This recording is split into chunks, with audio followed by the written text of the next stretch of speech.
அந்த பெண்கள் இருக்காங்க இல்லையா, அவங்கள பெஞ்ச்ல படுக்க வச்சுட்டு அவங்களுடைய அந்த புடவை இருக்கு இல்லையா, அந்த புடவைய தூக்கிட்டு பட்டெக்ஸ்ல லத்தியால அடிப்பாராம். இதுக்கு என்ன மனநிலைன்னு எனக்கு கடைசி வரைக்கும் இன்னைக்கு வரைக்கும் புரியல. அது என்ன மனநிலையா அதை வந்து காவல்துறை ஏத்துக்குச்சுன்னு எனக்கு புரியல. அவங்க குற்றவாளியா இருந்தாலும் அவங்களுடைய தன்மானத்துல எப்படி நீங்க கை வைப்ப? ஒரு பெண் அவங்க குற்றவாளி, ஆனா அவங்க என்ன காரணத்துக்காக அவங்க குற்றவாளி வாழ்க்கையை இன்னைக்கு வாழ்ந்துட்டு இருக்காங்க அதை புரிஞ்சுக்காம அவங்களுடைய அதுக்கு அடுத்து அவங்களை விக்டிமைஸ் பண்றது. என்ன பொறுத்த வரைக்கும் இந்த சாராயம் விற்கிற பெண்களே வல்னரபிள் தான். அவங்க ரொம்ப வந்து இலகுவா அந்த பிரச்சனைக்குள்ள மாட்டிக்கிட்டு இருக்கிறவங்க, அதுல இருந்து தப்பிக்க முடியாமல் இருக்கிறவங்க. நான் மாதவரத்துல பார்க்கும்போது நிறைய பெண்கள் வீட்டுக்குள்ளேயே சாராயம் காய்ச்சுவாங்க. நீங்க அடுப்புல இந்த பக்கம் சமையல் நடந்துகிட்டு இருக்கோம், இந்த பக்கம் சாப்பாடு கொதிச்சுக்கிட்டு இருக்கோம், இந்த பக்கம் சாராயம் கொதிச்சுக்கிட்டு இருக்கோம். அதுல இருந்து வடிச்சு அந்த சாதத்தை எடுத்து இந்த பக்கம் சாப்பாடு நடந்துட்டு இருக்கோம், இந்த பக்கம் சாராயத்தை வடிச்சு அந்த வீட்டுக்கு குடிக்க வராங்க இல்லையா, அவங்கள வீட்டுக்குள்ள வச்சு கணவன்மார்களுக்கு சாப்பாடு போடுவது போல சாராயம் கொடுப்பாங்க. சாராயம் வித்துட்டு இருந்த ஆளு எம்எல்ஏவா மாறி போனதை பார்த்திருக்கிறேன். திருவொற்றியூர் பகுதிகளில் எம்எல்ஏக்கள், அதுக்கப்புறம் இந்த சபர்பன் ரீஜன்ஸ்ல இருக்கக்கூடிய எம்எல்ஏக்கள் பெரும்பாலானவர்கள் சாராயம் விற்கிறதுல தன்னுடைய கை பங்கு உடையவர்களா இருப்பாங்க, ஆட்களை வச்சு சாராயம் விற்கிறவர்களா இருப்பாங்க. அப்ப இவங்க இந்த மாதிரியும் ஒரு பிசினஸ்ல இது இருக்கு. அப்ப இதை தடுக்கிறதுனா காவல்துறையால தடுக்க முடியுமா முடியாதா? இங்க வந்து டோட்டல் ப்ரொஹிபிஷன், அதுக்கப்புறம் அது ஃபர்ஸ்ட் வந்து கள்ளச்சாராயத்தை ஒழித்தல், அதுக்கு அடுத்தது முழுமையான மதுவிலக்கு. இது ரெண்டும் பாசிபிளா? இந்த கள்ளச்சாராயத்தின் மூலமா காவல்துறையில வேலை செய்யக்கூடிய ஆட்களுக்கு வர சம்பளம் இருக்கு இல்லையா, சம்பளம் மாதிரி ஒரு பணம், கிம்பளம், அது ஒரு பெரிய பணம். ஓகே. சம்பளத்தை விட பல மடங்கு பெருசு. சம்பளத்தை விட பல மடங்கு பெருசு. அப்ப அது அவ்வளவு ஈஸியா விட்டுற மாட்டாங்க தானே? ஆமா. அப்ப இது அரசு எந்திரமே அதற்கான விஷயங்களை செய்யும் போது அதை விடாம இருக்கிறதுக்கு என்ன செய்யணுமோ அதை செஞ்சுக்கிட்டே இருக்கும். கள்ளச்சாராயம்ன்றது நம்ம விஷச்சாராயம் மட்டும் இல்ல. கள்ளச்சாராயத்தை ஒழிச்சு தமிழ்நாடு மது இருக்கு இல்லையா, தமிழ்நாடு அரசு விற்கிற மது, டாஸ்மார்க் மது, அந்த மது வந்து மார்க்கெட்ல நல்லா விற்கணும்ன்றக்காக தான். அப்ப நம்ம வந்து ஒரு குழப்பமான மனநிலையில தான் வேலை செஞ்சுட்டு இருக்கோன்றது என்னோட புரிதல் இந்த இடத்துல. அது இல்லாம நிறைய தவறுதலான ஊழல் முறைப்பாடுகள் நம்ம டாஸ்மார்க்குள்ள இருக்கு. இப்ப இந்த பக்கம் கள்ளச்சாராயம், இந்த பக்கம் நல்ல சாராயம்ன்ற பேர்ல ஒரு தவறுதலான ஒரு சிஸ்டத்தை டெவலப் பண்ணி வச்சிருக்கிறோம். அப்பதான் நான் அந்த ஆவடி ஸ்டேஷனுக்குள்ள போறேன், நான் உள்ள போறேன். ஆனா ஏற்கனவே ஆவடி ஸ்டேஷனுக்குள்ள வேலை செஞ்சுட்டு இருந்த இன்ஸ்பெக்டர் வந்துட்டு, சப் இன்ஸ்பெக்டர் வந்துட்டு அந்த ஸ்டேஷனை விட்டு போக மாட்டாரு. ஓகே. ஏன்னா அவருக்கு வந்து சேர வேண்டிய அந்த மாசத்துக்கான தொகை இருக்கு இல்லையா, இன்னும் வந்து அவர் கைக்கு வந்து சேரல. அதனால அவரு ஏன் ரூம்லயே உட்கார்ந்துட்டு இருக்காரு. He is relieve. நான் போய் சார்ஜ் பண்ணிட்டேன், சார்ஜ் எடுத்துக்கிட்டேன். ஆனாலும் அவர் ஏன் ரூம்ல எனக்கு எதிர டேபிள் போட்டு சேர் போட்டு உட்கார்ந்துட்டு அந்த பழைய கேஸ் எல்லாம் எழுதிக்கிட்டே இருக்காரு. ஒரு வாரமா அங்கேயே உட்கார்ந்துருக்காரு. அப்ப என்னோட ரைட்டர் வந்து கேட்டா, சார் அவர் என்ன சார் போக மாட்டாரு, இங்கேயே இருக்காரு, நீங்களும் வந்து பரவாயில்ல விட்டுட்டீங்க, என்ன ஆகுதுன்னு. சார் அவரு இது இங்க உட்கார்ந்துருக்கிறதே அவர் வந்து இந்த வார காசு மாமூல் காசு வாங்குறதுக்காக உட்கார்ந்துருக்காரு சார். இந்த ஸ்டேஷன்ல இருக்கக்கூடிய இன்ஸ்பெக்டர்ஸ் எஸ்ஐஸ் சொன்னாதான் சாராயம் விற்கும். இந்த செட்டிங் பீரியட்ல இருந்து நீங்க வந்து தப்பிச்சு வந்து அடுத்த ஸ்டெப்புக்கு வந்து நீங்க கான்ட்ராக்ட்ல சைன் பண்ணி உடனே சைன் எல்லாம் கிடையாது. இவங்க 2 பேருக்கு ஏற்படுற அக்ரிமெண்ட்ல, சார் நான் பண்றேன் சார், நீங்க சொல்ற டீலிங்க நான் பண்ணி கொடுத்துறேன் சார் அப்படின்னு சொல்ற வரைக்கும் அவன் விற்க முடியாது. அப்ப ப்ரொஹிபிஷன் அஃபெண்டர்னுடைய முதல் அஃபெண்டர் யார் சொல்லுங்க? காவல்துறை தான். காவல்துறை இல்ல, அந்த ஸ்டேஷன்ல இருக்கிற இன்ஸ்பெக்டர். வணக்கம் சார். வணக்கம் ஃபெலிக்ஸ். இன்னும் 2 ஆண்டுகள்ல 2026ல தேர்தல் வரப்போகுது. அதற்கு முன்பே இன்னைக்கு வந்து இப்ப அண்மை காலமா 2015ல எப்படி வந்து இந்த மது ஒரு முக்கிய கேம்பெயினிங், அதாவது தேர்தல் பரப்புரையில சாராயம், அரசு நடத்துற டாஸ்மாக், இது எப்படி ஒரு முக்கிய பங்கு வகிச்சதோ அதே மாதிரி இப்போ வந்து அண்மையில் ஆரம்பிச்சிருக்கு. அதற்கு வலு சேர்க்கிற மாதிரி அண்மை காலங்களில் இந்த ஆட்சி வந்த பிறகு கள்ளச்சாராய சாவுகளும் நம்ம பார்த்துருக்கோம். இப்ப நீங்க வந்து ஒரு காவல்துறை அதிகாரியா இங்க தமிழ்நாட்டுல பணியாற்றி இருக்கீங்க. கள்ளச்சாராயத்திற்கும் காவல்துறைக்கும் உள்ள அந்த நெக்ஸஸ், அந்த தொடர்பு எவ்வளவு ஆழமானது, அது எப்படிப்பட்டது? கள்ளச்சாராயம், காவல்துறை இது ரெண்டும் ரொம்ப ரொம்ப ரொம்ப நெருக்கமா செயல்பட்டுக்கிட்டே இருக்கிற விஷயம். காவல்துறைக்கு தெரியாது கள்ளச்சாராயம் கிடையாது. அதே மாதிரி கள்ளச்சாராயம் விற்கிறவர்களுக்கு தெரியாத காவல்துறை கிடையாது. ஓகே. இது ரெண்டுமே ஒன்னோட ஒண்ணு தொடர்ந்து செயல்பட்டுக்கிட்டே இருக்கும். இதுல நான் வந்து என்னோட எக்ஸ்பீரியன்ஸை நான் ஷேர் பண்ண போறேன். நான் 1996 காவல்துறைக்குள்ள ஜாயின் பண்றேன் ட்ரைனிங்ல. 97 வந்து போலீஸ் ஸ்டேஷன்ல ஒர்க் பண்ண ஆரம்பிக்கிறேன். அப்ப நம்ம ஒர்க் பண்ண ஆரம்பிச்சது வந்து இந்த ரெட் ஹில்ஸ், மாதவரம், புழல், அதாவது அந்த நேரத்துல சென்னையினுடைய அதுதான் சாராய ஹப். ஆமா, சாராய ஹப். ஆனா அதுதான் அந்த நேரத்துல சென்னையினுடைய சபர்ப்னு சொல்றது. ஆமா, சென்னையினுடைய புறநகர் பகுதிகள். அப்ப அந்த நேரத்துல எல்லாம் என்னன்னா, மாதவரத்துக்கு வரக்கூடிய ஒரு பஸ் ஒண்ணு இருக்கும். பாரிஸ்ல இருந்து கிளம்பி அந்த பஸ் அப்படியே நேரா மாதவரம் வரும். அந்த பஸ் பாரிஸ்ல இருந்து கிளம்ப கூட்டம் ஏறிக்கிட்டே இருக்கும். நம்ம சாதாரணமா சென்னையில வந்துட்டு பயணம் பண்ணீங்க, பஸ்ல எல்லாம் அந்த காலத்துல பயணம் பண்ணீங்கன்னா எப்படின்னா, நீங்க ஒரு பஸ்ல திருவல்லிக்கேணியில இருந்து தண்டையார்பேட்டை வரைக்கும் 1ஆம் நம்பர் பஸ் அந்த காலத்துல. அந்த 1ஆம் நம்பர் பஸ்ல ஏறினீங்கன்னா திருவல்லிக்கேணியில அப்படியே கூட்டம் கொஞ்சம் கொஞ்சமா ஏறும். மவுண்ட் ரோட்ல வரும்போது கூட்டம் ஃபுல் ஆயிடும். அதுக்கப்புறம் அப்படியே சென்ட்ரலுக்கு வரும்போது அந்த கூட்டம் கொஞ்சம் இறங்கும். அதுக்கப்புறம் அங்கேயும் ஒரு கூட்டம் ஏறும். அதுக்கப்புறம் அந்த கூட்டம் அப்படியே கொஞ்சம் ஏறி பாரிஸ் கார்னர்ல வந்து இறங்கும். பாரிஸ் கார்னர்ல இருந்து திருப்பி கூட்டம் இறங்கும். இப்படி தண்டையார்பேட்டை வரும்போது பாத்தீங்கன்னா பஸ் காலி ஆயிடும். ஆனா பஸ் தண்டையார்பேட்டையில ஒரு 20-30 பேரை இறக்கி விடும். இப்படிதான் பஸ் இருக்கும். ஆனா மாதவரம் வர பஸ் மட்டும் அப்படி இருக்காது. பஸ்ல கூட்டம் ஏறி ஏறி ஏறி ஏறி மாதவரம் வரும்போது அப்படியே பஸ்ல பிதுங்கிட்டு வருவாங்க எல்லாரும். மாதவரத்தை வந்து கடைசி ஸ்டாப் நிறுத்துறாங்கல்ல, அங்க அப்படி பொல எல்லாம் இறங்கிடும், கொட்டிடும். அந்த இதுல இருந்து கொட்டுற மாதிரி எல்லாம் கொட்டி, தேனீக்கூட்டுல இருந்து தேனி கொட்டுற மாதிரி கொட்டிடும். அப்படியே அது அங்கங்க போய் அந்த சாராயம் குடிக்கிற இடங்களுக்கு போய் சேர்ந்துரும். இது காலையில ஆரம்பிச்சு இரவு வரைக்கும் நடக்கும். நாங்க இருந்த காலங்கள்ல, நான் வேலை செஞ்ச காலங்கள்ல என்னன்னா, ஒரு சிலர் அங்க வந்து குடிச்சிட்டு அப்படியே அங்கேயே படுத்திருந்து, வெயிலே படுத்திருந்து அப்படியே அங்கேயே செத்து போயிடுவாங்க. அத வந்து நாங்க வந்துட்டு அன்நேச்சுரல் டெத்னு சொல்லி ஆரம்பிச்சு அதுல ஒரு இன்வெஸ்டிகேஷன் பண்ணி அதுக்கப்புறம் அதை ஸ்டேஷன்ல இருந்து அந்த பாடியை ஹாஸ்பிட்டலுக்கு அனுப்புவோம், மார்ச்சரியில. அதுக்கப்புறம் யாரு என்னன்றதை கண்டுபிடிச்சு அவங்க வந்து பாடியை கிளைம் பண்ணி வாங்கிட்டு போறது வழக்கம், போஸ்ட்மார்ட்டம் பண்ணி. இதுல பெரிய என்னன்னா, இதுல வந்து பெரிய அளவுக்கு பணமும் வந்து காவல்துறைக்கு செலவாகும். இந்த பாடி யாருன்னு தெரியாது இல்லையா? அப்ப அது ரிக்ஷாக்ல வண்டியில போட்டு எடுத்துட்டு போறது, அங்க கொண்டு போய் ஹாஸ்பிட்டல்ல சேர்க்கறது, அதுக்கு ஹாஸ்பிட்டல்ல சேர்க்கும் போது ஒரு சில செலவுகள்லாம் இருக்கும். இந்த செலவெல்லாம் ஸ்டேஷன்ல இருந்து தான் பண்ண வேண்டியிருக்கும். பாடியை அப்படியே தெருவிலே விட்டுற முடியாது இல்லையா? இப்படி இந்த இந்த இந்த இந்த குடிகாரர்களுக்கும் காவல்துறைக்கும் ஏதோ ஒரு விதத்துல நெருக்கமான தொடர்பு, அதே மாதிரி சாராயம் விற்கிறவர்களுக்கும் மிக நெருக்கமான தொடர்பு இருந்துகிட்டே இருந்தது நான் வேலை செய்யும் காலங்கள்ல பார்த்தேன். உதாரணமா ஏதாவது சொல்லுங்களேன். நிறைய சொல்றேன். இதுல நான் நிறைய கதை வச்சிருக்கிறேன். இந்த கதை வந்து மக்களுக்கு தெரியணும்ன்றதுக்காக. எனக்கு வந்து முதல்ல நான் போலீஸ் ரெய்ட் பண்ணேன் இல்லையா? அப்ப வந்து நான் வந்து மாதவரத்துல ஒரு ரெய்ட் பண்றேன். அப்பதான் நான் இண்டிபெண்டா ஆபீசரா நான் ஒர்க் பண்றேன். அப்ப எனக்கு கீழே ஒரு டீம், அந்த டீம் எடுத்துட்டு நான் ரைட் பண்ண போறேன். எனக்கு நான் அது வரைக்கும் ரைட் பண்ணது கிடையாது, தனிப்பட்ட முறையில போய் நான் ரைட் பண்ணது கிடையாது. நான் தான் ரைடினுடைய டீம் ஹெட். அப்ப எப்படி இருக்கும்னு எனக்கு ஒரு பயம்.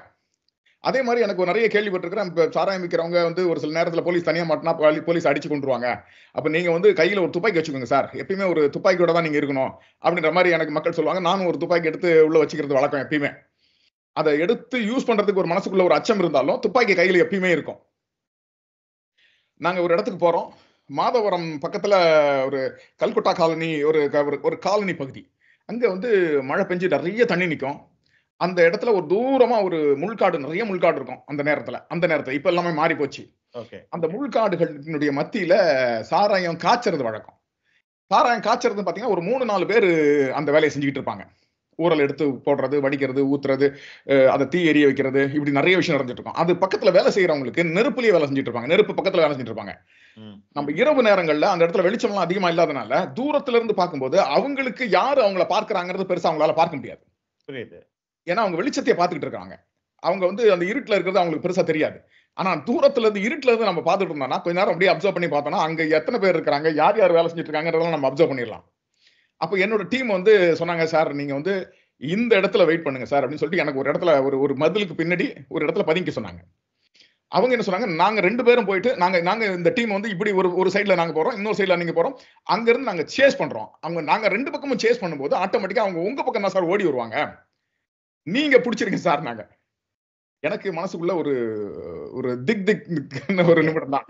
என்ன எப்படி நடக்கும், என்ன நடக்கும், அவன் வருவன் என்ன தாக்கிட்டு ஓடிடுவானா, இல்ல அவன் என் கூட சண்டை போடுவானா, சினிமால நிறைய பாத்துருக்கான் இல்லையா, அவன் என் கூட சண்டை போடுவானா, என்ன பண்ணுவான்னு எனக்கு ஒண்ணும் புரியல. அப்ப அங்க இருந்து 2 அதை சொல்லி வச்ச மாதிரி கரெக்டா அந்த எங்க போலீஸ் ஆபீசர், அந்த போலீஸ் கான்ஸ்டபிள்ஸ் 2 டீம் வந்து அந்த பக்கம் அவங்கள அணைச்ச உடனே அங்க இருந்து அவங்க தப்பிச்சு ஓட ஆரம்பிக்கிறாங்க. அங்க என்னென்ன இருந்ததோ அதை அப்படியே விட்டுட்டு ஓடுறாங்க. ஓடும்போது நேர என்ன நோக்கி தான் நகர்றாங்க. நாங்க போட்டு வச்ச திட்டப்படியே அவங்க என்ன நோக்கி ஓடி வராங்க. கிட்டத்தட்ட ஒரு 250 இருந்து ஒரு 300 மீட்டர் அவங்க ஓடி வரணும். தண்ணி, அந்த தண்ணியில இறங்கி ஓடி வந்துட்டு இருக்காங்க. அந்த தண்ணியில ஓடி வந்துகிட்டே இருக்கும்போது எனக்கு கிட்ட வர வர வர எனக்கு ரொம்ப அதிகமா பயம் தான் அதிகமாயிடுச்சு. நான் ஒரு போலீஸ் ஆபீசர்ன்றதெல்லாம் வந்து குப்பையில தூக்கி போடணும். ஒரு ஒரு குற்றவாளி தப்பிச்சு நம்ம பக்கத்துல ஓடி வந்துட்டு இருக்கான், இவனை எப்படி பிடிக்கிறது? ஆனா நான் அதை பிடிக்காம விட்டுட்டேன்னா நான் டீம் முன்னாடி ஒரு லீடர்ன்ற ஒரு பேர் போயிடும் எனக்கு. அப்ப நான் எப்படி அதை ஹேண்டில் பண்றதுன்னு ஒரு பயத்தோடய அவன் கிட்ட ஓடி வரும், நான் முன்னாடி ஓடி போய் அவனை டா என்னடா அப்படின்றேன். அப்படியே என் பக்கத்துல நின்னுட்டான். ஒரு அசைவு இல்ல, எதிர்த்து ஒரு சண்டை இல்ல. அப்படியே பிடிச்சி அதுக்குள்ள எங்க டீம் கூடி வந்துருச்சு. அவனை பிடிச்சி ஏத்துறோம். சார் இவன் ரொம்ப நாளா கிடைக்காத இருந்தால் சார் இன்னைக்கு நம்மகிட்ட கிடைச்சிட்டான் சார் அப்படின்னு எங்க போலீஸ் சொல்றாங்க. அன்னையில இருந்து நான் ஒரு ஹீரோவா நினைச்சுக்கிட்டேன். ஓகே. அந்த மனசுக்குள்ள எக்கச்சக்க பயம் அதெல்லாம் மறைச்சிட்டு அந்த காக்கி சட்டை எனக்கு கொடுத்த ஒரு தைரியத்தினால நான் என்ன ஹீரோவா மாத்திக்கிட்டேன் அன்னையில இருந்து. அதே நேரத்தில் என்ன வந்து அந்த காவல்துறையில நான் யூனிஃபார்ம்ல இருக்கிற காரணத்துக்காக அந்த சாராயம் வைக்கிற நபர்கள் என்ன ஒருபோதும் அட்டாக் பண்ணதே கிடையாது. ஓகே. ஒருபோதும் என்ன அட்டாக் பண்ணதே கிடையாது. ஆனா ஒரு பிம்பம் இருக்கு, போலீஸ் அட்டாக் பண்ணுவாங்க சார், போலீஸ் அடிச்சிருவாங்க சார், போலீஸை வந்துட்டு கத்தியால குத்திடுவாங்க சார், வெட்டி போட்டு ஓடிடுவாங்க சார், இப்படின்ற பிம்பம் வந்து தொடர்ந்து இருந்துகிட்டே இருந்தது. ஆனா எனக்கு அது நடக்கல. நான் சொன்னேன், உடனே என் கூட வந்துட்டாங்க, நான் உங்களை ஸ்டேஷன் கூட்டிட்டு வந்துட்டேன். இதுதான் முதல்ல நான் பண்ண ரைடு. இது எனக்கு வந்து ஒரு பெரிய ஒரு ஒரு ஒரு சினிமாவில் நான் பார்த்த காட்சியை நானே செஞ்சு பார்த்தது போல எனக்கு இருந்தது.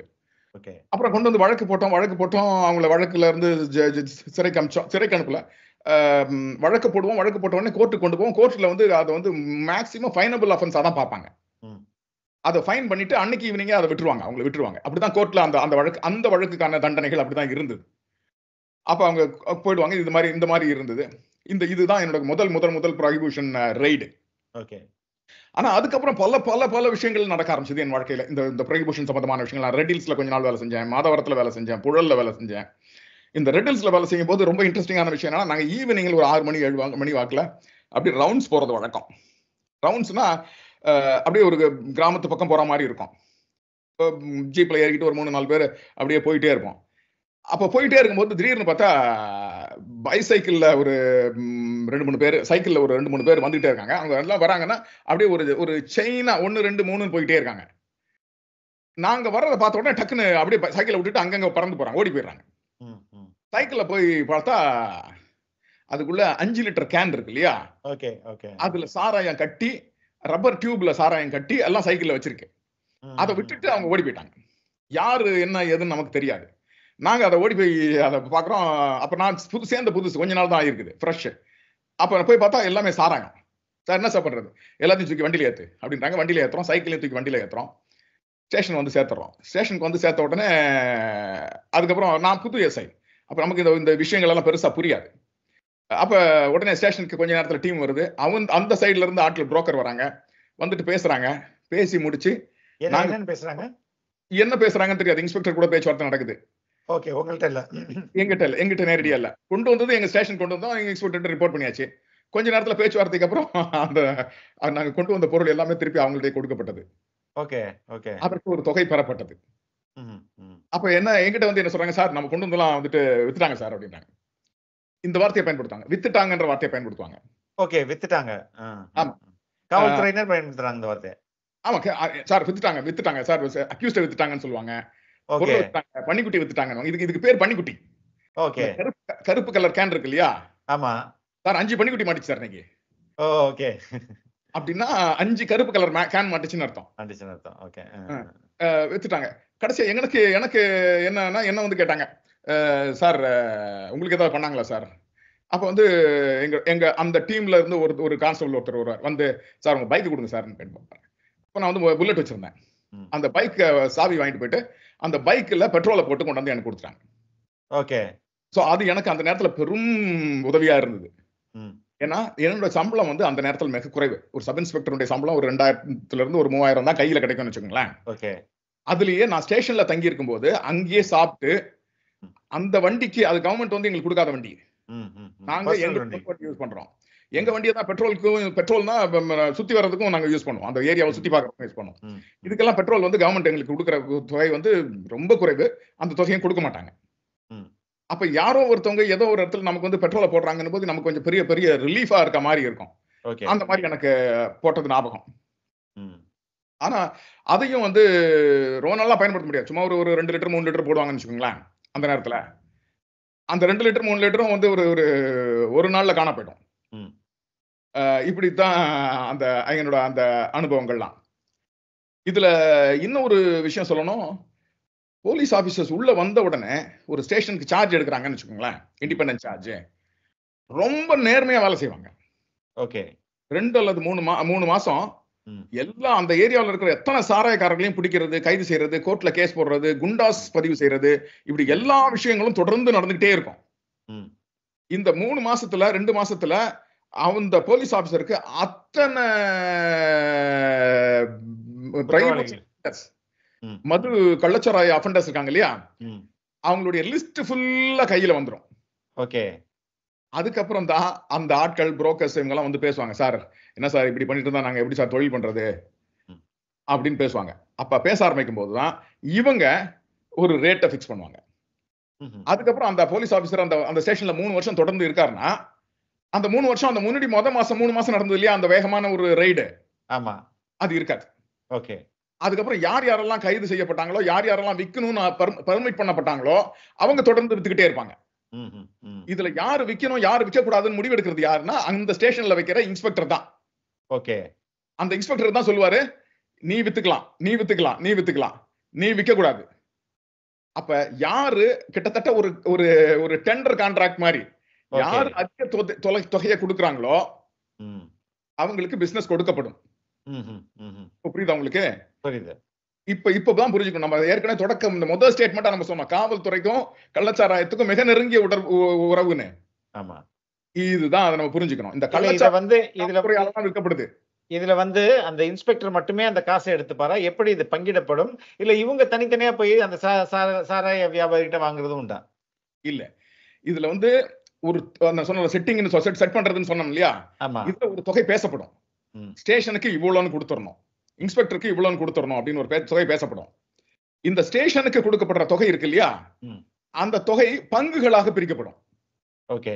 ஒரு ஸ்டேஷன்ல ஒரு 15 கான்ஸ்டபிள்ஸ் இருக்காங்க, 20 கான்ஸ்டபிள்ஸ் இருக்காங்கன்னா அவங்களோட ரேங்க் வாரியா ஒவ்வொருத்தருக்கும் தனி பங்கு தொகை கொடுக்கப்படும். ஓகே. இன்ஸ்பெக்டருக்கு 5 பங்கு இல்ல 10 பங்கு, எஸ்ஐக்கு 5 பங்கு, ஹெட் கான்ஸ்டபிளுக்கு 2 பங்கு, கான்ஸ்டபிளுக்கு 1 பங்கு, பாரா கான்ஸ்டபிளுக்கு 1 பங்கு, கோர்ட் கான்ஸ்டபிளுக்கு 2 பங்கு, இப்படின்னு தொகை பிரிக்கப்படும். இந்த தொகையின் அடிவில் இந்த ஒரு பங்கு பிரிக்கப்படுது இல்லையா, இத வந்து ரைட்டர் பிரிச்சு எல்லாருக்கும் கொடுத்துருவார். Writer, okay. ஆமா, ரைட்டர் பிரிச்சு எல்லாருக்கும் கொடுத்துருவார். அது மட்டும் இல்லாம ஒரு சில சிறப்பான கான்ஸ்டபிள் இருப்பாங்க அந்த ஸ்டேஷன்ல. இப்ப என் கூட வேலை செய்யும் போது ஒரு சில கான்ஸ்டபிள்ஸ் ரொம்ப நல்ல கான்ஸ்டபிள்ஸ், பன்னீர்செல்வம், மனோகரன், செல்வம் இப்படிலாம் பேரு. ரொம்ப பெரும்பாலும் வந்துட்டு இந்த கான்ஸ்டபிள்ஸ் எல்லாம் பெரும்பாலும் பாத்தீங்கன்னா கன்னியாகுமரி, திருநெல்வேலி இந்த மாவட்டங்கள்ல இருந்து வந்து வேலை செய்யறவங்களா இருப்பாங்க. அவங்க எல்லாம் ரொம்ப நல்ல ஸ்போர்ட்ஸ் மேன் மாதிரி இருப்பாங்க, நல்ல ஸ்ட்ராங்கா இருப்பாங்க, எஃபிஷியன்ட்டா இருப்பாங்க, நல்லா ஓடுவாங்க, இன்ஃபர்மேஷன் நல்லா கலெக்ட் பண்ணுவாங்க, இன்ஸ்பெக்டர்ட்ட தேவையான டைம்ல இன்ஃபர்மேஷன்ஸை கொண்டு வந்து கொடுத்துருவாங்க. இப்ப அந்த மாதிரி இன்ஃபர்மேஷன்ஸ் கொடுக்குற கான்ஸ்டபிள்ஸ் இருக்காங்கல்ல, இவங்களுக்கு தனிப்பட்ட முறையில அந்த சாராயக்காரர்கள் இருக்காங்கல்ல, அவங்க கூட ஒரு டீல் வச்சுப்பாங்க. அவங்களுக்கும் இந்த அந்த ஸ்டேஷன்ல பவர்ஃபுல்லா இருக்கிற கான்ஸ்டபிள்ஸ் இருக்காங்க இல்லையா, அவங்களுக்கும் ஸ்டேஷன்ல இருக்கிற கான்ஸ்டபிளுக்கும் அந்த கள்ளச்சாராயம் செய்யறவர்களுக்கும் ஒரு தொடர்பு வந்துரும். ஓகே. ஸ்டேஷனுக்கு கொடுக்கிறது போக இவங்க தனிப்பட்ட முறையில இவங்களுக்கு தனியா கொடுப்பாங்க. ஓ, ஓகே, ஓகே. சோ இவங்க என்ன பண்ணுவாங்க, அதுக்கு பேர் பெல் அடிக்கிறதுன்னு பேர். ஓ, ஏன் அந்த பெல் அடிக்கிறதுன்னு சொல்லும்போது என்னோட செல்போன்ல ஒரு பெல் அடிக்குது. Okay, okay. அது என்ன பெல் அடிக்கிறதுன்னா, அந்த காலத்துல எல்லாம் சைக்கிள்ல தான் போலீஸ் கான்ஸ்டபிள்ஸ் வேலை செய்வாங்க. ஆமா, பெரும்பாலும் சைக்கிள் தான். அந்த சைக்கிள்ல போயிட்டு அந்த சாராயம் விக்கிறவங்க வீட்டு வாசல்ல பெல் அடிப்பாங்க, கிரிங் கிரிங் கிரிங் அப்படின்னு அடிப்பாங்க. ஓகே. அடிச்ச உடனே அந்த வீட்டுல இருக்கிறவங்க வந்து இன்னாருக்கு இன்ன தொகைன்றது இருக்கும், ஒரு பிரிஸ்கிரைப் பண்ண தொகை இருக்கும், அன்னைக்கான தொகையை அன்னைக்கு கையில கொடுத்துட்டு போயிடுவாங்க. ஓ, சோ இதுக்காக இப்ப வந்து பைக், இப்ப வந்து மோட்டார் சைக்கிள், இவங்க அங்க போய் ஒரு கிங் அடிச்ச உடனே ஆட்டோமேட்டிக்கா அவங்க வந்து பைக்ல வந்துட்டு பைக்ல வந்திருப்பாங்க. வந்த உடனே யார் வந்திருக்காங்கன்னு பார்த்து அவங்களுக்கான தொகை இருக்கலோ அதை கொடுத்துட்டு போயிடுவாங்க. இப்படி ஒரு நெக்ஸஸ். யாரு வேகமா வேலை செய்யறாங்களோ, யாரு ரொம்ப ஆக்டிவா வேலை செய்யறாங்களோ அவங்களுக்கு தொகை அதிகம். ஓகே, இது நம்ம புரிஞ்சுக்கணும். இது மட்டும் இது ஒரு பக்கம் இருக்கு. இதுல இன்னொரு விஷயமும் பார்க்கணும். இந்த சாராயக்காரர்கள் இருக்காங்கல்ல, சாராயம் விற்கிறவர்கள் இருக்காங்க இல்லையா, இவங்க எல்லாம் ரொம்ப பெரிய சமுதாயத்துல முக்கியமான ஆட்களா, இவங்க எல்லாம் பெரிய பணக்காரர்களா அப்படின்னா அதுக்கு ஒரு இன்ஸ்பெக்டர் சொன்ன ஸ்டேட்மெண்ட்டை நான் இந்த இடத்துல நான் உங்களுக்கு பதிவு செய்யணும்னு நினைக்கிறேன். சொல்லுங்க. நான் ஏற்கனவே சொல்லியிருக்கேன், என்னோட தங்கச்சி ஸ்டேஷன்ல இன்ஸ்பெக்டர் எஸ்ஐயா வேலை செஞ்சுட்டு இருந்தாங்க. நான் உங்ககிட்ட சொல்லியிருக்கேன், உங்ககிட்ட பர்சனலா சொல்லியிருக்கேன். இப்ப அவங்களும் கனடாவில் வாழ்ந்துட்டு இருக்காங்க. இந்த வேலையை விட்டுட்டு கனடாவில் வாழ்ந்துட்டு இருக்காங்கன்னு வச்சுக்கோங்களேன். அவங்க ஒரு வேலை செய்யற இடத்துல ஒரு இன்ஸ்பெக்டர் சொல்லுவாராம், எப்பயுமே ஒரு சாராயக்காரன் இருக்கான், அவனுக்கு கார்ல போறதுக்கு தகுதி இருக்கிற அளவுக்கு சம்பாதிக்கிறான் அப்படின்னா அவங்ககிட்ட இருக்கிற பணத்தை புடுங்கி அவனை பைக்ல போற அளவுக்கு வச்சுக்கணுமா. Okay okay. ஒரு ப்ரோஹிபிஷன் ஆஃபெண்டர், ஒரு சாராயம் விற்கிற ஒருத்தன் பைக்ல போற அளவுக்கு இருக்கான்னு வச்சுக்கோங்களேன், அவங்ககிட்ட இருக்கிற பணத்தை புடுங்கி அவனை சைக்கிள்ல போற அளவுக்கு வச்சுக்கணுமா. சைக்கிள்ல போற அளவுக்கு ஒரு சாராயம் விற்கிறவன் இருக்கான்னு வச்சுக்கோங்களேன், அவன்கிட்ட இருக்கிற பணத்தை புடுங்கி அவனை நடந்து போற அளவுக்கு வச்சுக்கணுமா. அப்பதான் அவன் தொடர்ந்து போலீஸ மதிப்பான். ஓகே அப்படின்னு ஒரு லாஜிக், ஒரு இன்ஸ்பெக்டர் அவருடைய லாஜிக்க, அவருடைய ஸ்டேட்மெண்ட்டை சொல்றாரு.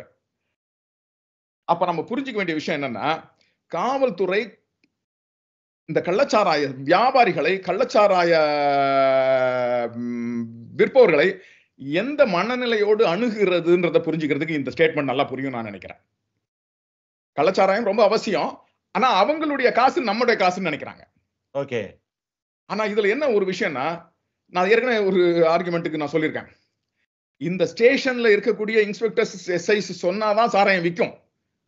இந்த செட்டிங் பீரியட்ல இருந்து நீங்க தப்பிச்சு அடுத்த ஸ்டெப்புக்கு நீங்க கான்ட்ராக்ட்ல சைன் பண்ணி உடனே சைன் எல்லாம் கிடையாது. இவங்க 2 பேருக்கு ஏற்படுற அக்ரிமெண்ட்ல, சார் நான் பண்றேன் சார், நீங்க சொல்ற டீலிங்க நான் பண்ணி கொடுத்துறேன் சார் அப்படின்னு சொல்ற வரைக்கும் அவன் விற்க முடியாது. ஓகே. அப்ப ப்ரோஹிபிஷன் அஃபெண்டர்னுடைய முதல் அஃபெண்டர் யார் சொல்லுங்க? காவல்துறை தான். காவல்துறை இல்ல, அந்த ஸ்டேஷன்ல இருக்கிற இன்ஸ்பெக்டர். ஓகே. அவர்தான் A1. நீங்க எப்போ ஒரு எஃப்ஐஆர் போட்டாலும் அந்த எஃப்ஐஆர்ல நீங்க சாராயம் வித்தவர் அப்படின்னு சொல்லிட்டு அவரை A1 போடுறீங்களா, A1 அக்யூஸ் நம்பர் 1, அப்புறம் அக்யூஸ் நம்பர் 2 போடுறீங்களா. உண்மையா இந்த கள்ளச்சாராய சாவுகள்ல, கள்ளச்சாராய பிரச்சனையில அக்யூஸ் நம்பர் 1 இன்ஸ்பெக்டர் தான் சேர்க்கணும். ஓகே.